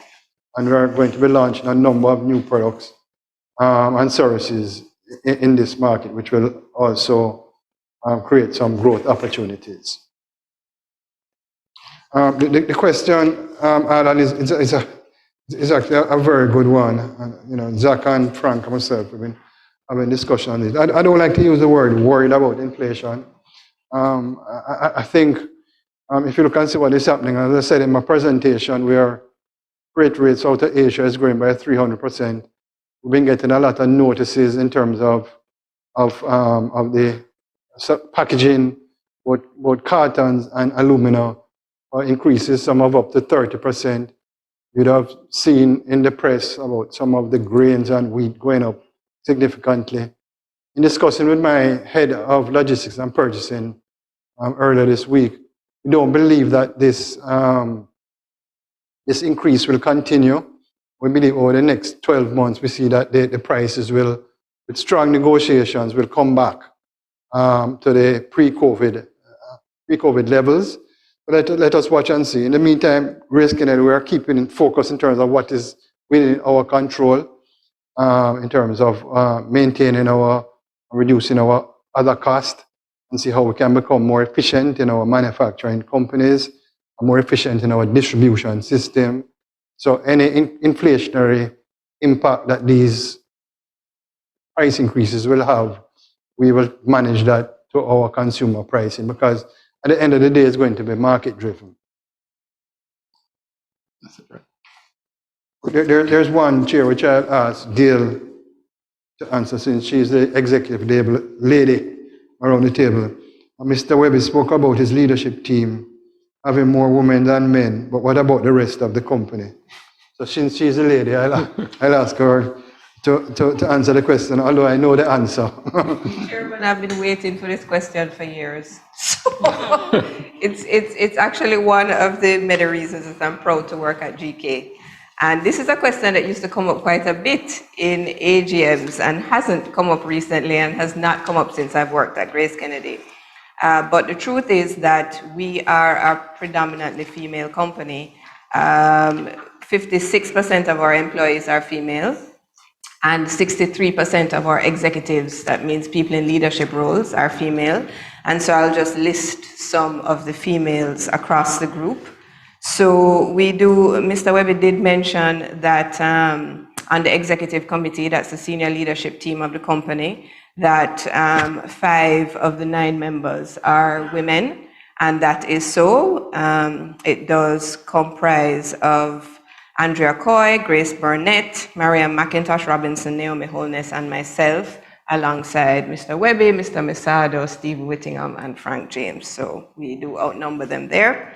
And we also have Grace Burnett as the CEO of the financial group. We also have Mariam McIntosh Robinson as president and CEO of the bank. Margaret Campbell is country manager for GKMS Jamaica and also COO for the GKMS group. GK Insurance Brokers Turks and Caicos is headed by Marie Beckford. Tamara Glave-Susie was appointed GM of Key Insurance Company in 2020 Doing a fantastic last job. year, and she's doing a very good job. And of course, Andrea Coy was appointed as CEO of GK International Foods in 2018 and took on the role as the GM for the UK business as well later on. And in fact, all of the companies in the financial group except GK Cap and GK General are headed by females. So Amanda Beepat, Grace Burnett, Mariam, and Tamara, who we mentioned earlier. And in the foods business, we have Andrea Coy, Tamara Garel Thompson, Diane Robinson, Deborah Dodd, Renee Nathan, Catherine Kennedy, and Daniel Daly Longman. And in the corporate office, we have myself, Naomi Holness, Leanne Bruce, Judith Chung Gordon, Deidre Cousins, Glenise Durant Freckleton, Suzanne Stanley, and Terry Ann Graver, who all lead departments in the executive office. So I think it's fair to So now you know say who runs GraceKennedy. that it's not just the senior leadership team, the executive committee, that is So the truth predominantly is, women. Chairman, as I said, without sincerity, we have a great team, and these ladies are there not because they are ladies, but because they are excellent in the job that they do. Chair, I didn't want it to pass without Mr. Staple getting a voice. Can I just ask, Sure. with your permission? Please. I wasn't joking or anything. So, Mr. Masado, page 188, goods in transit, and page 125, pensions. Will goods in transit issue significant increases in GK expenses? Thanks And for then the that. question about the pension. Okay, thanks for that, Mr. Staple. So yes, you'll note on page 188, which shows in note 8 or inventories, that the item goods in transit did go up from $1.6 billion to $1.8 billion. And what that really is about is, as we mentioned, there have been challenges with logistics for 2020 and continue to be, as you've been hearing in the news. Globally, there has been various constraints on the supply chain of goods across the world, whether it is backups at the ports or delays in manufacturing. And this has resulted in more goods being on the high seas or being in transit. It also requires GraceKennedy to order ahead to make sure that we can meet the demand. So our goods in transit did increase in 2020 for this reason.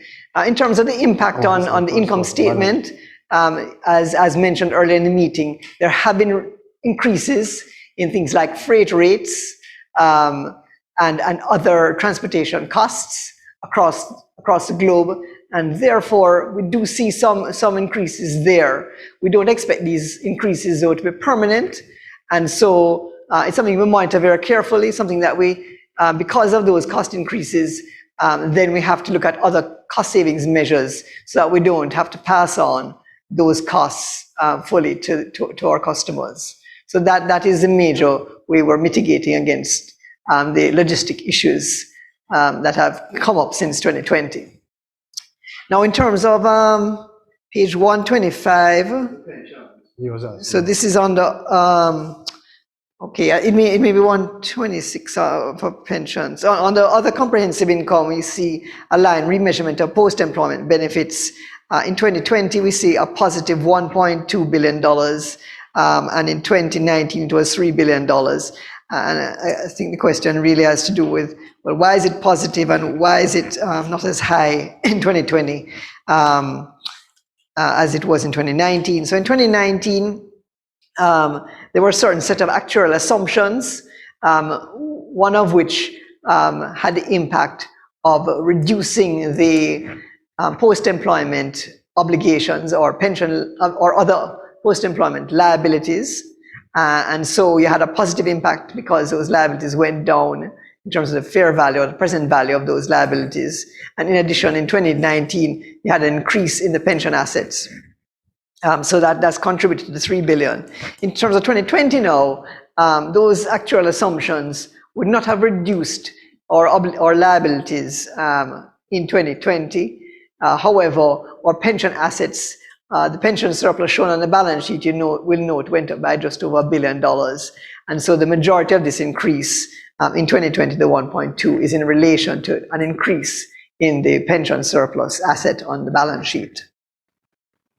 Chair, I have one question from David Rose. I think David is from the Jamaica Observer. Most of us know David as the person who asked most questions as it relates to key insurance at your AGM. Hi David, how you doing? This time is about food. Has GK's food network in the USA mitigated the risk to the supply chain, including commodity prices? So let me try and explain, David, how our group is structured in terms of how do we mitigate risk. So every year, as a group CEO, I have to present to the GraceKennedy Board of Directors, our chairman, Professor Gordon Shirley, the top 10 risks for the GraceKennedy group. And this is pre-COVID. As a food company, one of the risks that we have always have on our top 10 risk is the supply chain, because anything can happen. Hurricane, earthquake, because we buy from a number of countries all over the world. And we have various mitigating actions. One of the mitigating actions that we have is that in certain cases, based on what is in the international market, that we actually have fixed term contracts. In other words, we fix the price, and we have futures that we buy for 6 months at a certain price. Zach Mars, who is our head of purchasing, has done an exceptionally good job in terms of managing that risk by entering into a number of contracts. We also have a number of suppliers that we deal with, so we don't have to rely on one supplier in terms of price increases, etc. We have put ourselves in a negotiating position. But most importantly, we have a central purchasing unit at the GraceKennedy Group. We asked about the USA. So we buy centrally for our markets, the USA, Canada, UK, the Caribbean. And that put us in a better position in terms of purchasing strength and ability to negotiate with our suppliers. And we get what I describe as a helicopter view of pricing of commodities throughout the world. So to answer your question is that we enter into a number of contracts with our suppliers. There are future contracts with fixed prices, and that is how we primarily mitigate against the risk. You'd notice that on our balance sheets that we have actually made a decision from early March 2020. It is better to have an oversupply of inventory or overstock of inventory than a shortage, because we saw this coming in terms of COVID-19 and the shortages of some of our main products that we sell to our consumers and for our manufacturing companies. So we're managing it well. The future is very uncertain. I'm concerned, but I think we're managing it well as we speak. We will, this too shall pass.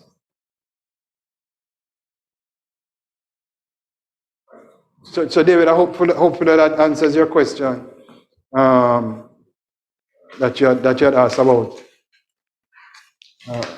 the mitigating of the risk. Thank you very much, Don. Our time allotted for this question and answer segment has just about run out.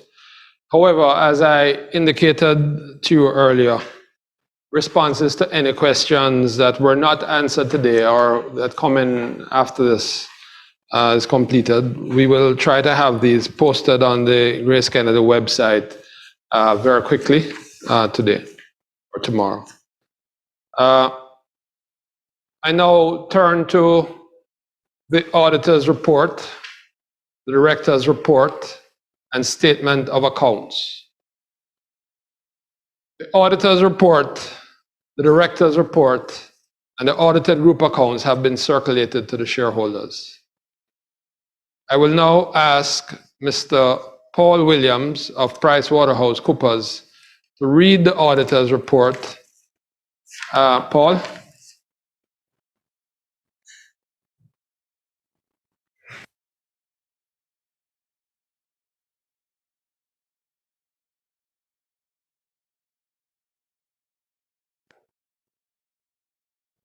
Thank you very much, Mr. Chair. Independence Auditors Report to the members of GraceKennedy Limited. Report on the audit of the consolidated and standalone financial statement. Our opinion. In our opinion, the consolidated financial statements and the standalone financial statement give a true and fair view of the consolidated financial position of GraceKennedy Limited, the company, and its subsidiary, together the group, and the standalone financial position of the company as at December 31st, 2020, and of their consolidated and standalone financial performance and their consolidated and standalone cash flow for the year then ended in accordance with International Financial Reporting, IFRS, and with the requirement of the Jamaican Companies Act. We have audited the group consolidated and standalone financial statement comprise the consolidated statement of financial position as at December 31st, 2020, the consolidated income statement for the year then ended, the consolidated statement of comprehensive income for the year then ended, the consolidated statement of changes in equity for the year then ended, the consolidated statement of cash flow for the year then ended, the company statement of financial position as at December 31st, 2020, the company income statement for the year then ended, the company statement of comprehensive income for the year then ended, the company statement of changes in equity for the year then ended, the company statement of cash flow for the year then ended, and the notes to the financial statement, which include significant accounting policies and other explanatory information. Basis for opinion. We conducted our audit in accordance with International Standard on Auditing, ISAs. Our responsibility under those standards are further described in the auditor's responsibility of the audit report of the consolidated and standalone financial statement section of our report. We believe the audit evidence we have obtained is sufficient and appropriate to provide the basis for our opinion. Independence. We are independent of the group in accordance with International Code of Ethics for Professional Accountants, including International Independent Standard issued by the International Ethics Standard Board of Accountants, IESB code. We have fulfilled our other ethical requirements in accordance with the said code. Our audit approach. Audit scope. As part of designing our audit, we determine materiality and assess the risk of material misstatement in a consolidated and standalone financial statement. In particular, we consider where management made subjective judgments, for example, in respect of significant accounting estimates that involve making assumptions and considering future events that are inherently uncertain. As in all our audit, we also address the risks of management override of internal controls, including, among other matters, consideration of whether there was evidence of bias that represented a risk of material misstatement due to fraud. How we tailor our group audit scope. We tailor the scope of our audit in order to perform sufficient work to enable us to provide an opinion on the consolidated financial statement as a whole, taking into account the structure of the group, the accounting processes and control, and the industries in which the group operates. In assessing the risk of material misstatement of the group's consolidated financial statement, and to ensure we had adequate quantitative coverage of significant accounts in a consolidated financial statement, we design and perform our audit procedure over various components. The group comprised 45 reporting components, of which we selected 23 components, which represent the principal business unit of the group and cover entities within Jamaica, Barbados, Cayman Islands, Trinidad and Tobago, Canada, United Kingdom, United States of America, and Guyana. Of the 23 components selected, we perform an audit of the complete financial information of 13 components, full scope components, which were selected based on their size, risk characteristic, or both. For the remaining 10 components, specify scope component, we perform audit procedure and specific accounts within that component which we consider at the potential of the greatest impact of the significant accounts in the consolidated statement, either due to size of these amount or their risk profile. In relation to the remaining component, none of which are individually greater than 3% of the group profit before tax, we perform other procedures, including analytical review procedures, testing of consolidated journal entries, intercompany eliminations, and foreign currency translation recalculation to respond to any potential risk of material misstatement to the group consolidated financial statement. For components that are in scope of the group audit, we use component auditors from PwC network firms, and non-PwC firms who are familiar with local laws and regulations to perform this audit work. Throughout the audit, we had regular meeting and correspondence with management and component audit team to follow up on progress of the work of all components. The group engagement team reviewed working papers relating to the audit approach and findings of the component auditors. Key audit matters.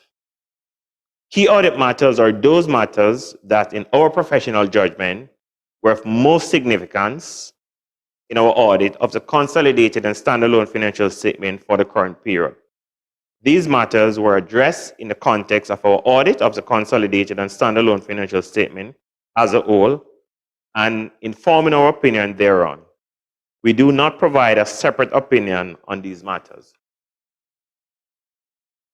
Key audit matters. The first key audit matter which we identify, accounting for a business combination specifically to the group. Refer to notes 2B, 41, 49, note 11, and note 39 to the consolidated and standalone financial statement for disclosure of the related accounting policies, judgment, estimates, and balances. On the 24th of March 2020, the group acquired 65.2% of the share capital of Key Insurance Company Limited. Management assessed that the acquisition qualified as a business combination, resulted in the recognition of goodwill in the amount of $171.9 million. Valuation of identified net assets acquired were performed as part of the purchase price allocation, PPA, which resulted in the group recognizing intangible assets in the amount of $147 million and $38 million for customer-related assets and brands, respectively. We focus on this area due to the significance of the intangible asset identified and due to the nature of business combination. The accounting requirement of which can be complex, require management to exercise judgment in determining certain estimates. The most significant is the determination of the PPA. Management engaged external experts to assist with the determination of the PPA, which encompass identifying the assets and liabilities acquired and determining their fair value, and determining in particular the valuation of intangible assets, as the methodology involves significant error of judgment, which are based on the inputs and assumptions in the model, such as business growth rate, attrition rate, future margin, and discount rate. Our audit addressed this key audit matter. We read the share purchase agreement and evaluate the appropriateness of the accounting for the acquisition as a business combination against management accounting policies and the applicable accounting standard. We held discussion with management to understand and evaluate the basis for determining the assumptions. With the assistance of our own valuation experts, we assessed the reasonableness of the fair value conclusion derived from the assets and liability acquired. This includes evaluating the appropriateness of the valuation methodology utilized to derive the fair value of identifying tangible assets and evaluating the reasonableness of the underlying valuation assumptions and inputs. We achieved this by corroborating the key variables, being the business growth rate, attrition rate, future margins and discounts rates, to historic and prospective financial, industry, and economic information, taking into consideration our own knowledge of the group and its industries. Where relevant, we consider third-party source and challenge management future revenue estimates, considering changes in the market or actions by competitors. We recalculated the goodwill, being the difference between the total net consideration paid and the fair value of the net assets acquired for mathematical accuracy. Based on the audit procedures performed, management accounting, judgment, and estimates relating to the business combination were not unreasonable. Second key audit matter, IFRS 9, financial instruments, in particular, probability of default, forward-looking information, and significant increase in credit risk, particularly for the group. Refer to note 2H, 3C1, 48, note 9, to the consolidated and standalone financial statement for disclosure of related accounting policies, judgment, estimates, and balances. As of 31st December 2020, the group loans and advances total $31.3 billion, net of credit losses. The above balance represents 18% of total assets of the group at the reporting date. The resultant impairment recorded under the expected credit loss model, the ECL, amounted to $1.3 billion. In assessing impairment, IFRS 9 prescribed forward-looking ECL impairment model, which takes into account reasonable and supportable forward-looking information, as well as probability of default, PDs. Probabilities of default represent the likelihood of a borrower defaulting on its obligation over the next 12 months or over the remaining life of the obligation. For loans and advances, management developed PDs based on the group's specific historical default rate for each industry classification. In performing historical analysis, management identified economic variables impacting credit risks and ECLs for each portfolio. The economic impact of COVID-19 resulted in significant increase in credit risks. For a number of borrowers who migrated from stage 1 to stage 2 based on an assessment of the industry in which the borrower operates and other relevant factors. In the event of significant increase in credit risks, an allowance or provision is required for ECL, resulting from all possible default events over the expected life of the financial instrument. Lifetime ECL. The estimation and application of forward-looking information requires significant judgment. Stage 1 and Stage 2 credit loss allowances are modeled based on macro variables or changes in macroeconomic variables, which mostly closely correlated with credit loss in a relevant portfolio.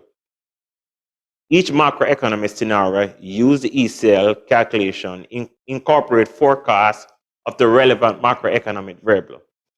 The estimation of ECL in Stage 1 and Stage 2 is discounted probability-weighted estimates that consider a minimum of 3 future macroeconomic scenarios.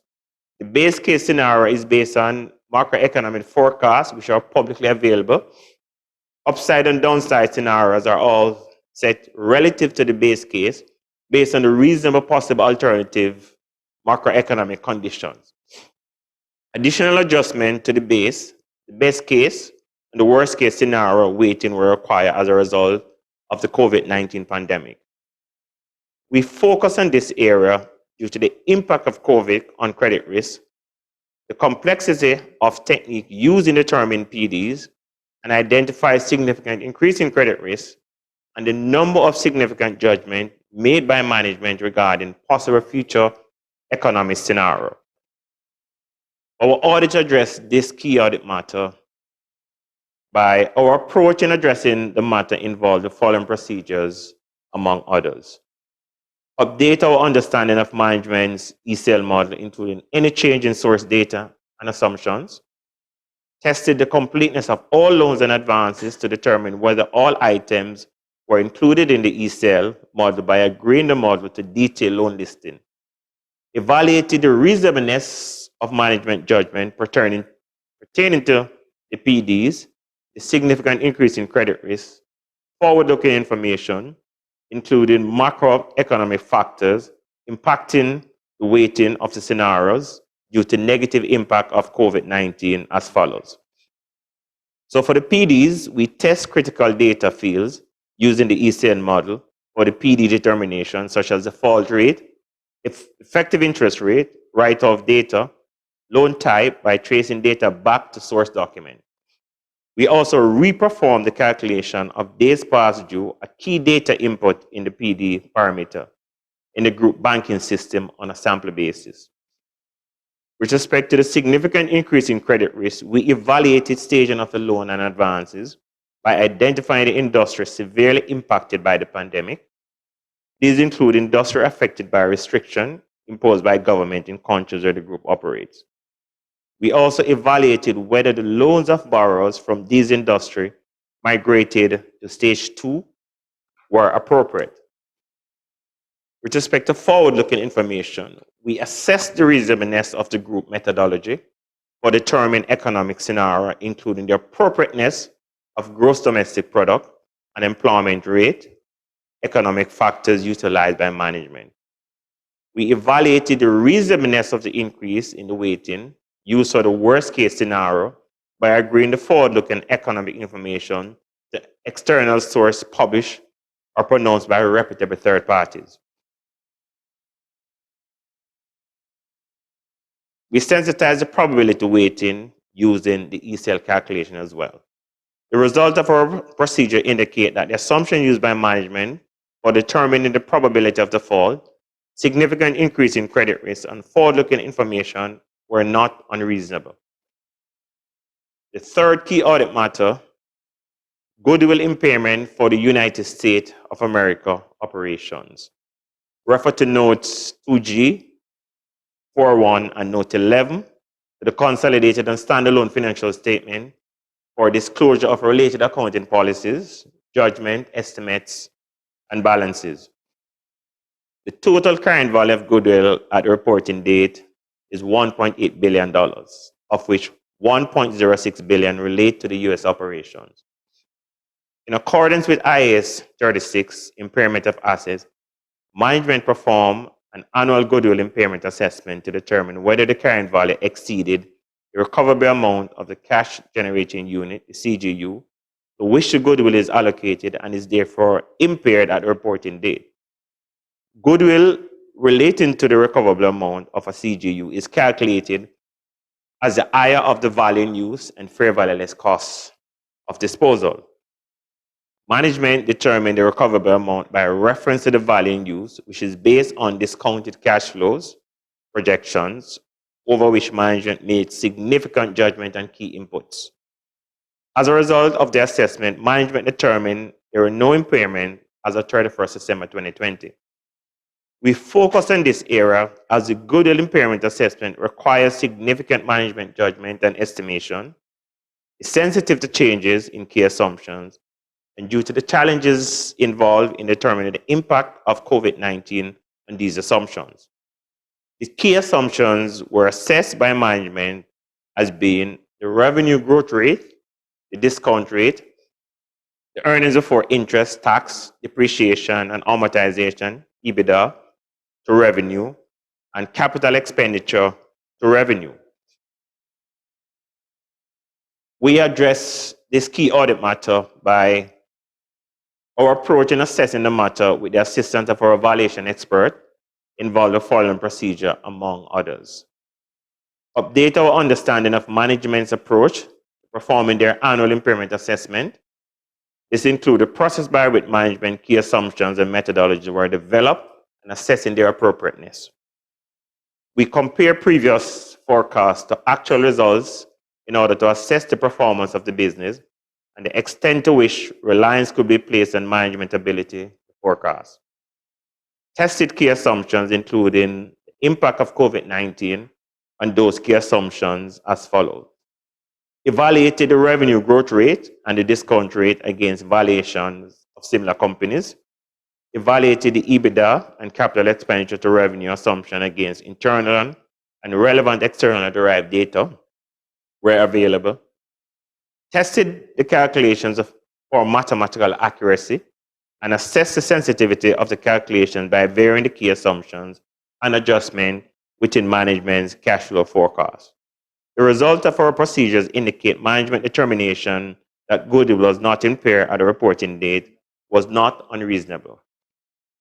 The fourth and final key audit matter relates to the valuation of the defined benefit pension scheme and other post-retirement obligation for the group and the company. Refer to notes 2M, 4.3, and note 14 to the consolidated and standalone financial statement for disclosure of related accounting policies, judgment, estimates, and balances. The group has a defined benefit pension scheme and other post-retirement obligation, which are significant in the context of the overall statement of financial position of the group and the company.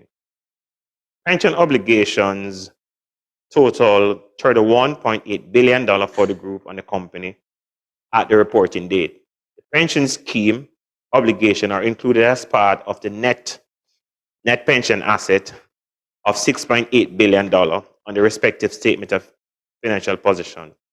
Other post-employment obligation amounting to $5.9 billion and $2.9 billion for the group and the company respectively.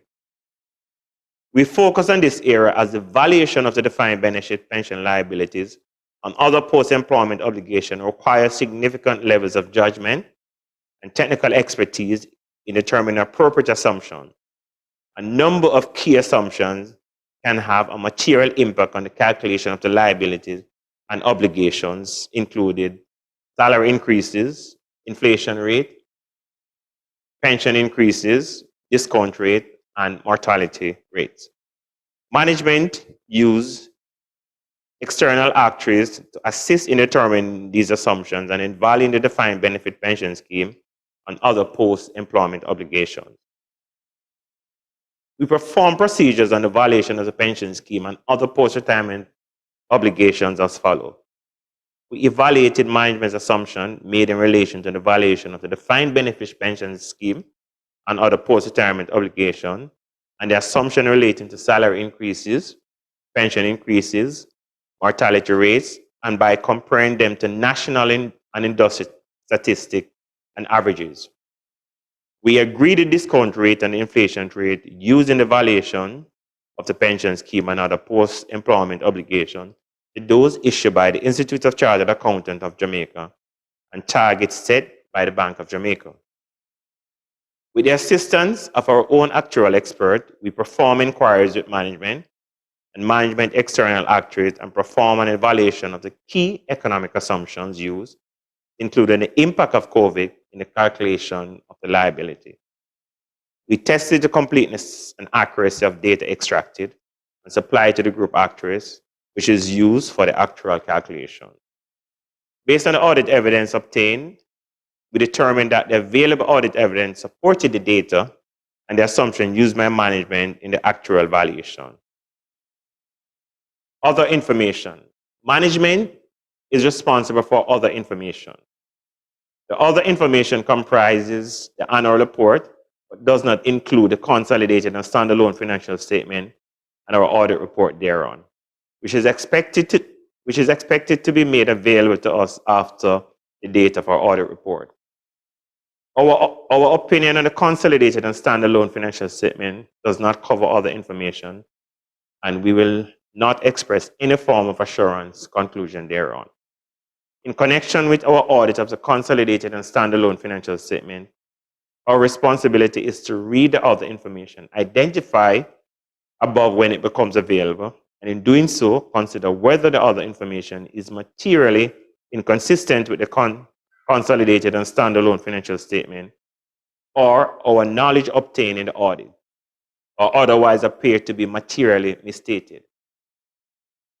When you read the annual report, if we conclude that there is a material misstatement therein, we are required to communicate the matter to those charged with governance. Responsibilities of management and those charged with governance for the consolidated and standalone financial statement. Management is responsible for the preparation of the consolidated and standalone financial statement that give a true and fair view in accordance with IFRS and with the requirement of the Jamaican Companies Act, and for such internal control as management determine is necessary to enable the preparation of the consolidated and standalone financial statement that are free from material misstatement, whether due to fraud or error. In preparing the consolidated and standalone financial statement, management is responsible for assessing the group's and the company ability to continue as a going concern, disclosing as applicable matters relating to going concern, and using the going concern basis of accounting unless management either intend to liquidate the group or the company or cease operation, or has no realistic alternative but to do so. Those charged with governance are responsible for overseeing the group and the company financial reporting process. Auditor's responsibility for the audit of the consolidated and standalone financial statement. Our objective are to obtain reasonable assurance about whether the consolidated and standalone financial statement as a whole are free from material misstatement, whether due to fraud or error, and to issue an audit report that includes our opinion. Reasonable assurance is a high level of assurance, but is not a guarantee that an audit conducted in accordance with ISA will always detect a material misstatement when it exists. Misstatement can arise from fraud or error and are considered material if individually or in aggregate they could reasonably be expected to influence the economic decision of users stating on the basis of these consolidated and standalone financial statements. As part of an audit in accordance with ISA, we exercise professional judgment and maintain professional skepticism throughout the audit. We also identify and assess the risk of material misstatement of the consolidated and standalone financial statement, whether due to fraud or error, design and perform audit procedures responsive to those risks, and obtain audit evidence that is sufficient and appropriate to provide a basis for our opinion. The risk of not detecting a material misstatement resulting from fraud is higher than one resulting from error, as fraud may involve collusion, forgery, intentional omission, misrepresentation, or the override of internal control. Obtain an understanding of internal control relevant to the audit in order to design audit procedures that are appropriate in the circumstances, but not for the purpose of expressing an opinion on the effectiveness of the group and the company internal control. Evaluate the appropriateness of accounting policies used and the reasonableness of accounting estimates and related disclosure made by management. Conclude on the appropriateness of management use of going concern basis for accounting, and based on the audit evidence obtained, whether a material uncertainty exists related to events or conditions that may cause significant doubt on the group or the company ability to continue as a going concern. If we conclude that a material uncertainty exists, we are required to draw attention in our audit report to the related disclosure in the consolidated and standalone financial statement, or if such disclosures are inadequate, to modify our opinion. Our conclusions are based on the audit evidence obtained to date of our audit report. However, future events or conditions may cause the group or the company to cease to continue as a going concern. Evaluate the overall presentation, structure, and contents of the consolidated and standalone financial statement, including the disclosure on whether the consolidated and standalone financial statement represent the underlying transaction and event in a manner that achieves fair presentation. Obtain sufficient, appropriate audit evidence regarding the financial information of the entities or business activities within the group. Express an opinion on the consolidated financial statement. We are responsible for the direction, supervision, and performance of the group audit. We remain solely responsible for our audit opinion. We communicate with those charged with governance regarding, among other matters, the planned scope and timing of the audit and significant audit findings, including any significant deficiencies in internal control that we identified during our audit. We also provide those charged with governance a statement that we have complied with all relevant ethical requirements regarding independence and to communicate with them all relationships and other matters that may reasonably be thought to be bear on our independence, and where applicable, actions taken to eliminate threat or safeguard apply. From the matters communicated to those charged with governance, we determined those matters that were of most significance in the audit of the consolidated and standalone financial statement of the current period and are therefore key audit matters.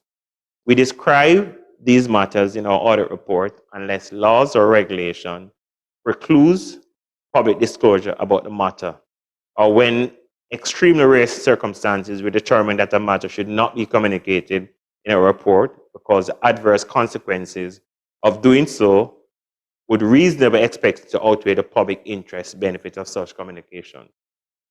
Report and other legal and regulatory requirements.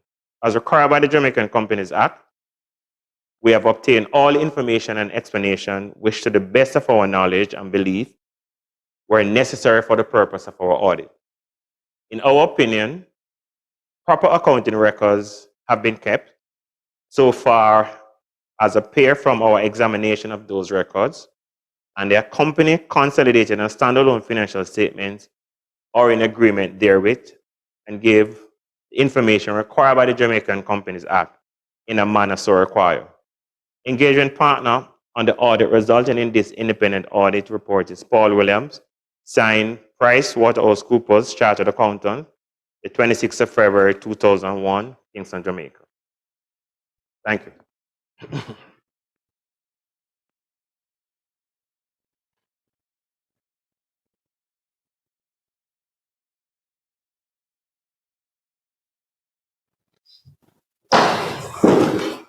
Thank you very much, Mr. Williams. May we have a motion that the director's report be taken as read? Shareholders are reminded to use the raise hand feature to move or second this motion. It has been moved by Mrs. Grace Burnett. Seconded by Terry Ann Graver. And seconded by Terry Ann Graver. I would now ask that the second resolution, shareholders are duly nominated proxies. I invite you to cast your votes by clicking the for or against button on your screens. You have 30 seconds to vote on this resolution.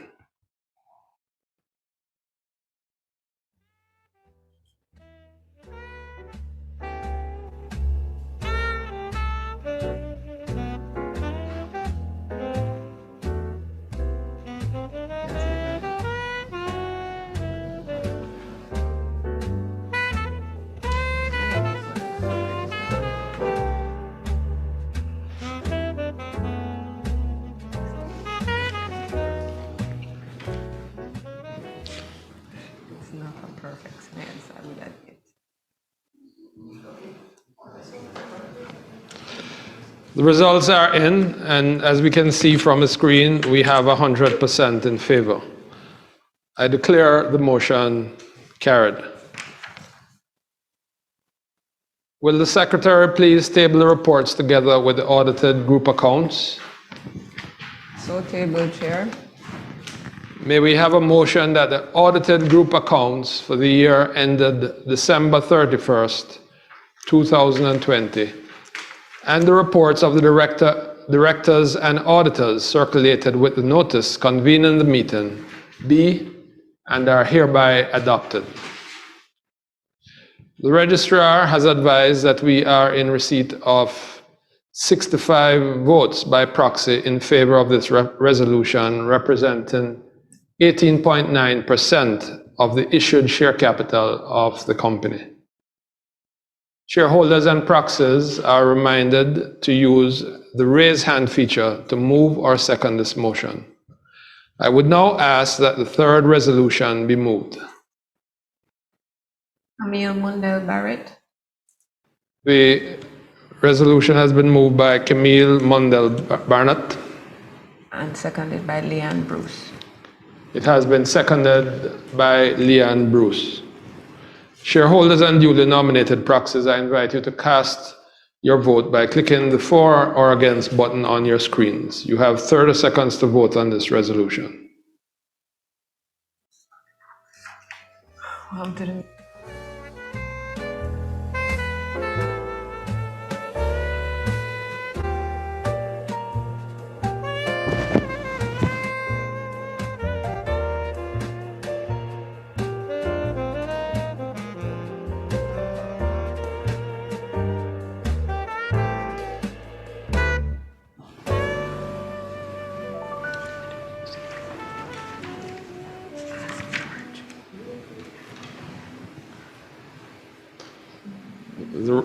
The results are in, and as you can see, those in favor have it. I declare the motion carried.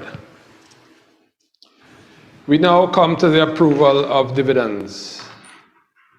May I have a motion that, as recommended by the directors, the interim dividend paid on the 6th of April 2020, 15th of June 2020, the 24th of September 2020, and the 15th of December 2020 be, and they are hereby declared as final, and no further dividend be paid in respect of the year under review.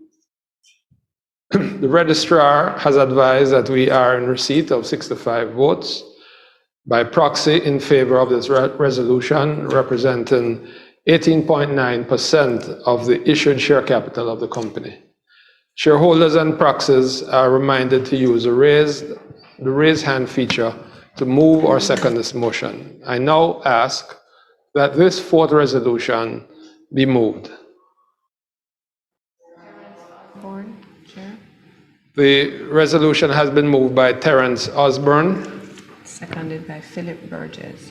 And it has been seconded by Mr. Philip Burgess. Shareholders and duly nominated proxies, I invite you to cast your vote by clicking the for or against button on your screens. You have 30 seconds in which to vote on this resolution.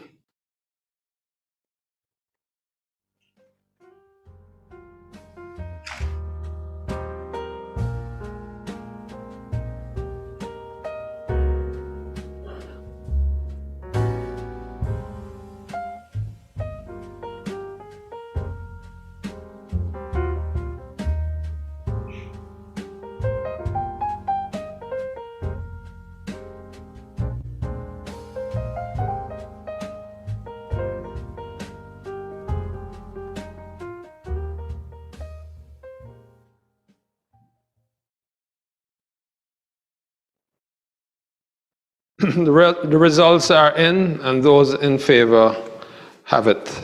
I declare the motion carried.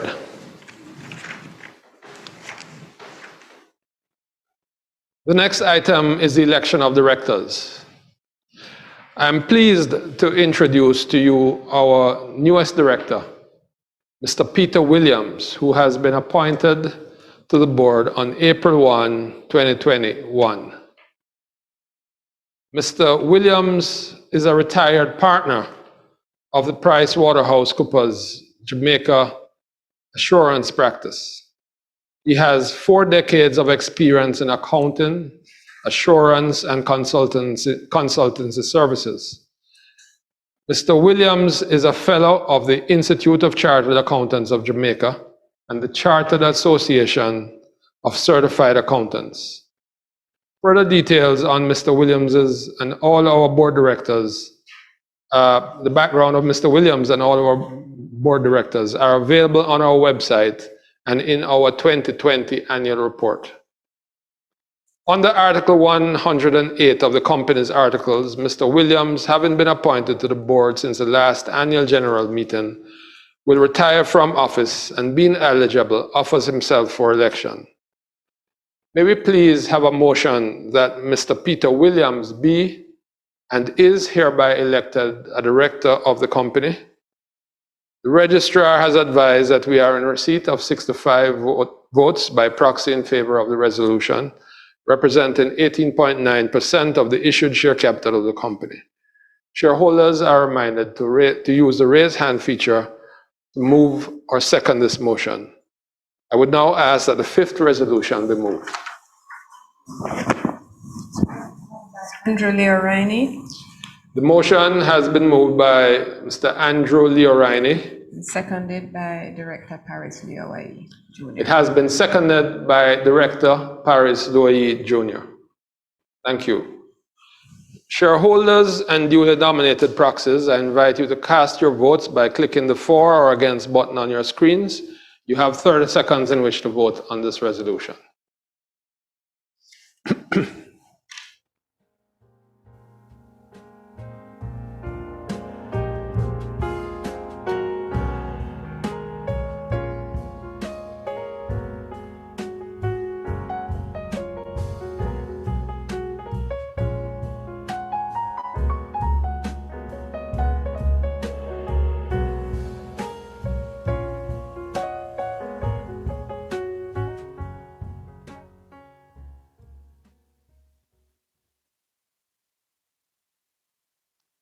The results are in, and as can be seen on your screens, those in favor have it. I declare the motion carried. We turn to the directors retiring from office. Directors retiring from office by rotation are Mrs. Mary Ann Chambers, Dr. Paris Loyi Jr., Mr. Everton McDonald, and Mr. Andrew Masado. Mrs. Mary Ann Chambers, who resides in Canada, is a retired bank executive and former Ontario Cabinet Minister. She is a member of GraceKennedy's Audit Committee and Corporate Governance and Nominations Committee. Her areas of expertise are banking, technology, and corporate governance. Dr. Paris Loyi Jr. is a director of the Mona Geoinformatics Institute and a senior lecturer at the University of the West Indies, Mona. He's a member of the GraceKennedy's Audit Committee, the Corporate Governance and Nomination Committee, and the Compensation Subcommittee. Dr. Loyi's expertise is in the area of technology and data analytics. Mr. Andrew Masado is GraceKennedy's Group Financial Officer. He's a finance and accounting professional and a fellow of the Institute of Chartered Accountants of Jamaica. Mr. Masado joined the company in 1990 and has held various positions within the corporate finance and accounting department, including financial analyst, financial accountant, group financial manager, and group controller. All directors presented here have an excellent record of board meeting attendance and participation. The board is satisfied that the directors continue to make a valuable contribution to the board and have demonstrated their commitment to continue serving as a director. Further details on our directors are available on the GraceKennedy website and in your annual report. Mr. Everton McDonald, who will be retiring from the board of directors, will not be offering himself for re-election, having reached the mandatory age for retirement under the company's Articles of Incorporation. Mr. MacDonald served the board with distinction for 10 years and has also chaired the audit committee. I take this opportunity on behalf of GraceKennedy, of the GraceKennedy board and the entire GraceKennedy family to thank Mr. MacDonald for his exemplary service to our company over many years and look forward to his continued association with GraceKennedy in a new capacity. Thank you very much, Mr. MacDonald. The directors retiring from office by rotation pursuant to the Articles 102 of the company's Articles of Incorporation are Mrs. Mary Ann Chambers, Dr. Paris Luayi Jr., Mr. Everton MacDonald, and Mr. Andrew Mesado. Mrs. Mary Ann Chambers, Dr. Paris Luayi Jr., and Mr. Andrew Mesado, being eligible, offer themselves for re-election. Mr. MacDonald, who will be retiring from the board of directors, will not be offering himself for re-election. May we have a motion that the directors retiring by rotation and offering themselves for re-election, that is, Mrs. Mary Ann Chambers, Dr. Paris Luayi Jr., and Mr. Andrew Mesado, be re-elected en bloc. The registrar has advised that we are in receipt of 65 votes by proxy in favor of this resolution, representing 18.9% of the issued share capital for the company. Shareholders and proxies are reminded to use the raise hand feature to move this second this motion. I would now ask that the sixth resolution be moved. The motion has been moved by Dion Roden, and it has been seconded by Terence Osborne. Thank you. Shareholders are duly nominated proxies. I invite you to cast your vote by clicking on the for or against button on your screens. You have 30 seconds on which to vote on this resolution.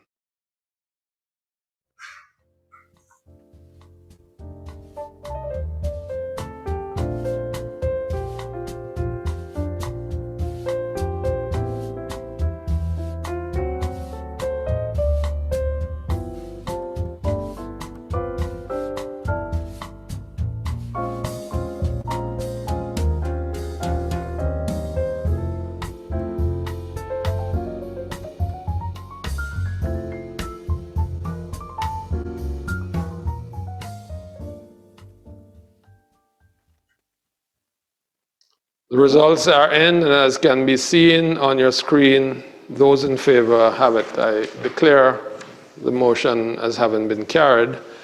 May we therefore please have a motion that Mrs. Mary Ann Chambers, Dr. Paris Luayi Jr., and Mr. Andrew Mesado be and they are hereby re-elected as directors for the company. Registrar has advised that we are in receipt of 65 votes by proxy in favor of the resolution, representing 18.9% of the issued share capital of the company. Shareholders and proxies are reminded to use the raise hand feature to move or second this motion. I now ask that the seventh resolution be moved.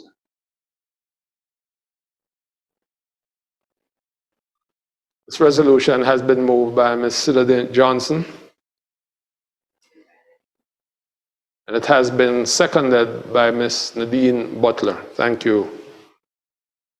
Shareholders are duly nominated proxies. I invite you to cast your votes by clicking the for or against button on your screens.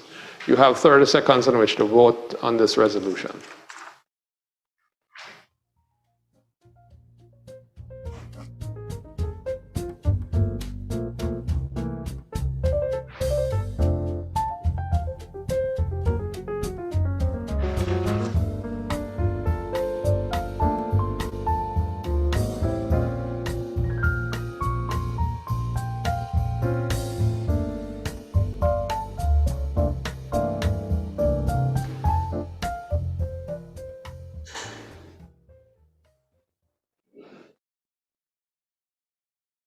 The results are in. Those in favor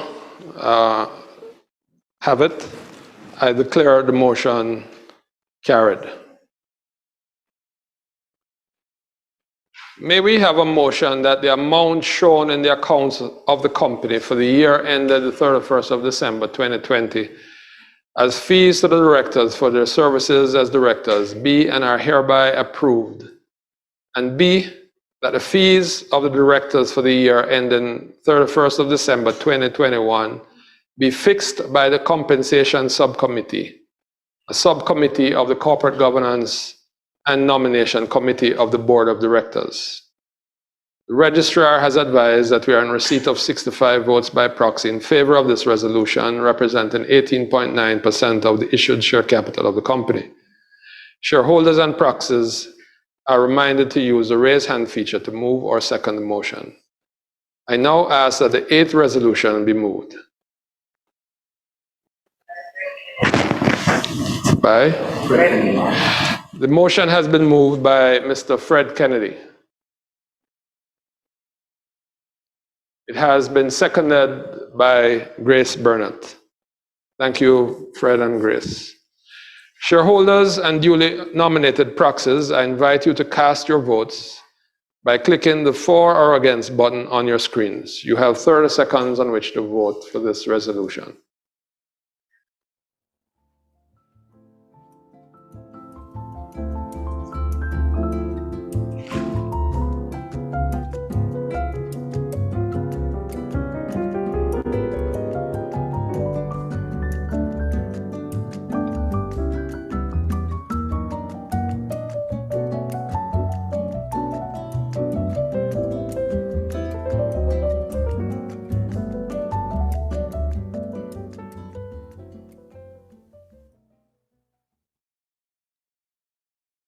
Those in favor have it. I therefore declare the motion carried. We turn to the appointment of auditors.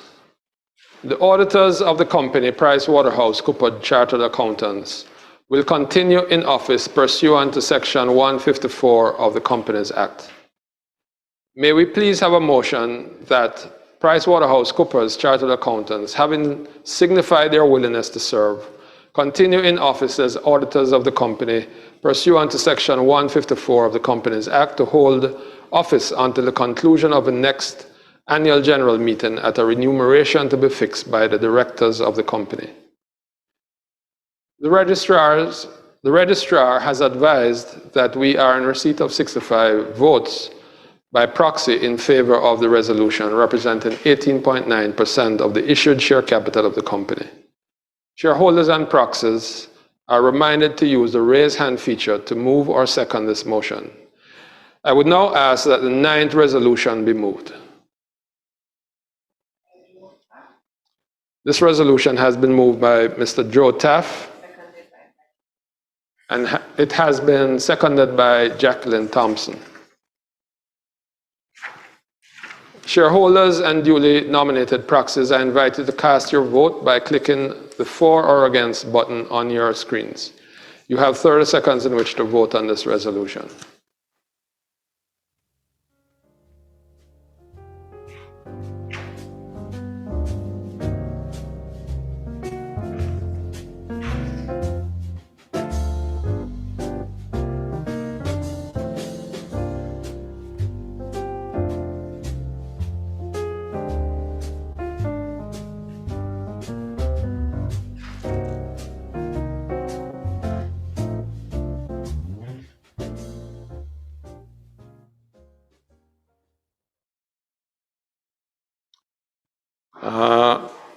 The results are in, and as you can see, the ayes have it.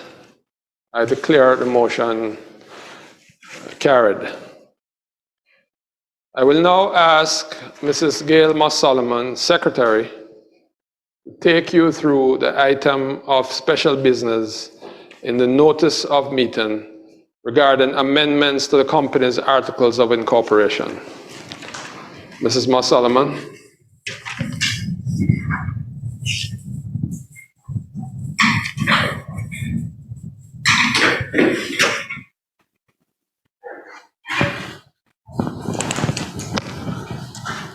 Thank you, Chair. Thank you, Suzanne. Due to the COVID-19 pandemic, many companies face challenges holding AGMs because of the government-imposed restrictions on in-person gatherings. We do recognize the importance of these restrictions, which protect the health and safety of everyone. The GraceKennedy directors are therefore recommending to shareholders the amendment of the Articles of Incorporation of the company as set out in the AGM notice of the meeting. This amendment will allow for the holding of hybrid or virtual meetings in the event of unforeseen circumstances similar to the COVID-19 pandemic. As outlined in Resolution 6 of the Notice of Meeting, the proposed amendments read as follows. Electronic General Meetings 61A1. Notwithstanding anything in these articles, the company may, to the fullest extent permitted by applicable law, convene and hold a meeting of its members as a hybrid meeting or B, virtual meeting. And a hybrid meeting or virtual meeting shall be identified as such in the notice convening such meeting. 2. For the purpose of these articles, a hybrid meeting means a meeting that is held both at one or more physical venues and a virtual venue using any technology that gives members and directors as a whole, including members and directors not physically in attendance at any of the venues, a reasonable opportunity to participate by electronic means. And B, a virtual meeting means a meeting held at no physical venue and is held wholly at a virtual venue using any technology, which includes using an online platform that gives members and directors as a whole reasonable opportunity to participate by electronic means. 3. If the company holds a hybrid meeting, it shall have power to limit the number of persons in attendance at any physical venue to such number as is reasonable in all the circumstances. 4. Notwithstanding anything contained to the contrary in these articles, the notice of a virtual meeting need not specify a place as a physical location, but it shall include an electronic or virtual location or details sufficient to facilitate the attendance by members at an electronic or virtual location, and such a meeting shall be recorded as being held in Jamaica. The notice of a hybrid meeting shall specify a physical location and an electronic or virtual location. 5. Where the company holds a hybrid meeting or a virtual meeting, the use of electronic means for the purpose of enabling members to participate in such meetings may be made subject only to such requirements and restrictions as are A, necessary to ensure the identification of those taking part and the security of the electronic communication, and B, proportionate to the achievement of those objectives. 6. Where the company holds a hybrid meeting or a virtual meeting, it shall have powers to require reasonable evidence of the entitlement of any person who is not a member to participate in such a meeting. 7. The right of a member to attend a hybrid meeting or a virtual meeting may be exercised by the member's proxy, and notwithstanding anything to the contrary contained in these articles, a proxy form may be returned to the company by fax or other electronic means, and this shall be deemed as deposited for the purpose of Article 79 and valid, provided that the company is able to identify that the proxy has been duly stamped in accordance with the applicable law. 8.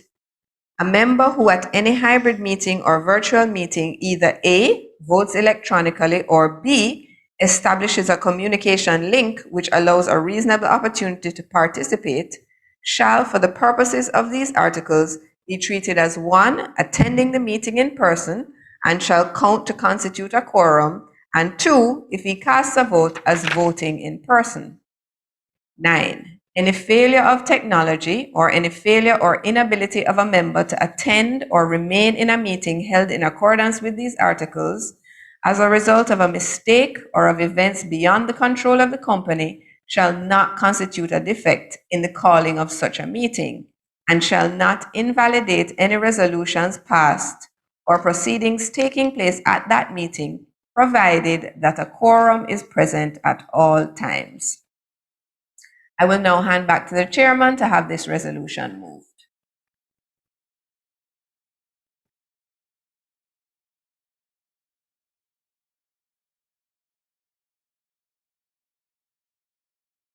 Thank you, Gail. Thank you, Suzanne. May we have a motion for the approval of these amendments as outlined in the notice of the meeting? That pursuant to Section 10 of the Companies Act, the articles of incorporation of the company be altered by adding, after Article 61, the following article to be numbered 61A. The registrar has advised that we are in receipt of 65 votes by proxy in favor of this resolution, representing 18.9% of the issued share capital of the company. Shareholders and proxies are reminded to use the raise hand feature to move or second this motion. I now ask for this 10th resolution to be moved.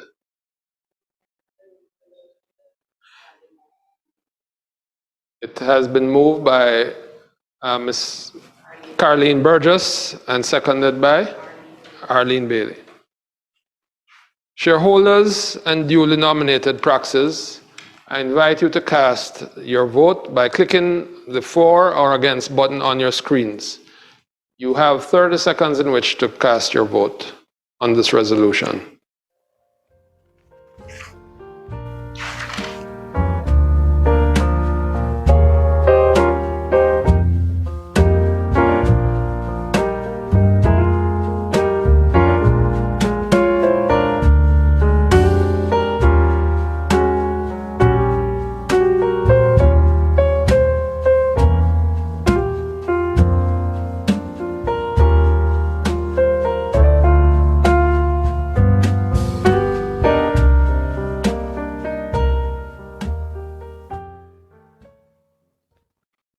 The results are in, and as you can see on your screen, those in favor have it.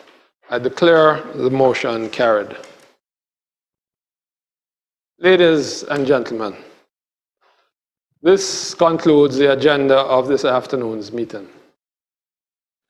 I would like to thank all of you for your continued support for GraceKennedy and for your participation in our first virtual AGM. I am sure you will agree that today's meeting was a success.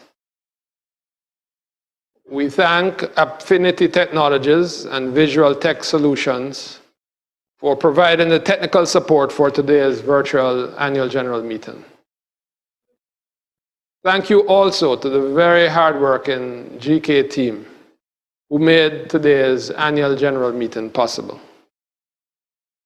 And of course, a big thank you to the entire GraceKennedy team working in our business around the world for your continued dedication and commitment to our company. We could not have done it without you. As Mr. Webby mentioned earlier, GraceKennedy will be 100 years old next year, and plans are already underway for our anniversary celebrations. We look forward to hosting you at what would be an extra special AGM in 2022. And we mark this important milestone in our company's history. We ask that you continue to do all that you can to keep yourselves and your families safe and healthy. Thank you very much, ladies and gentlemen.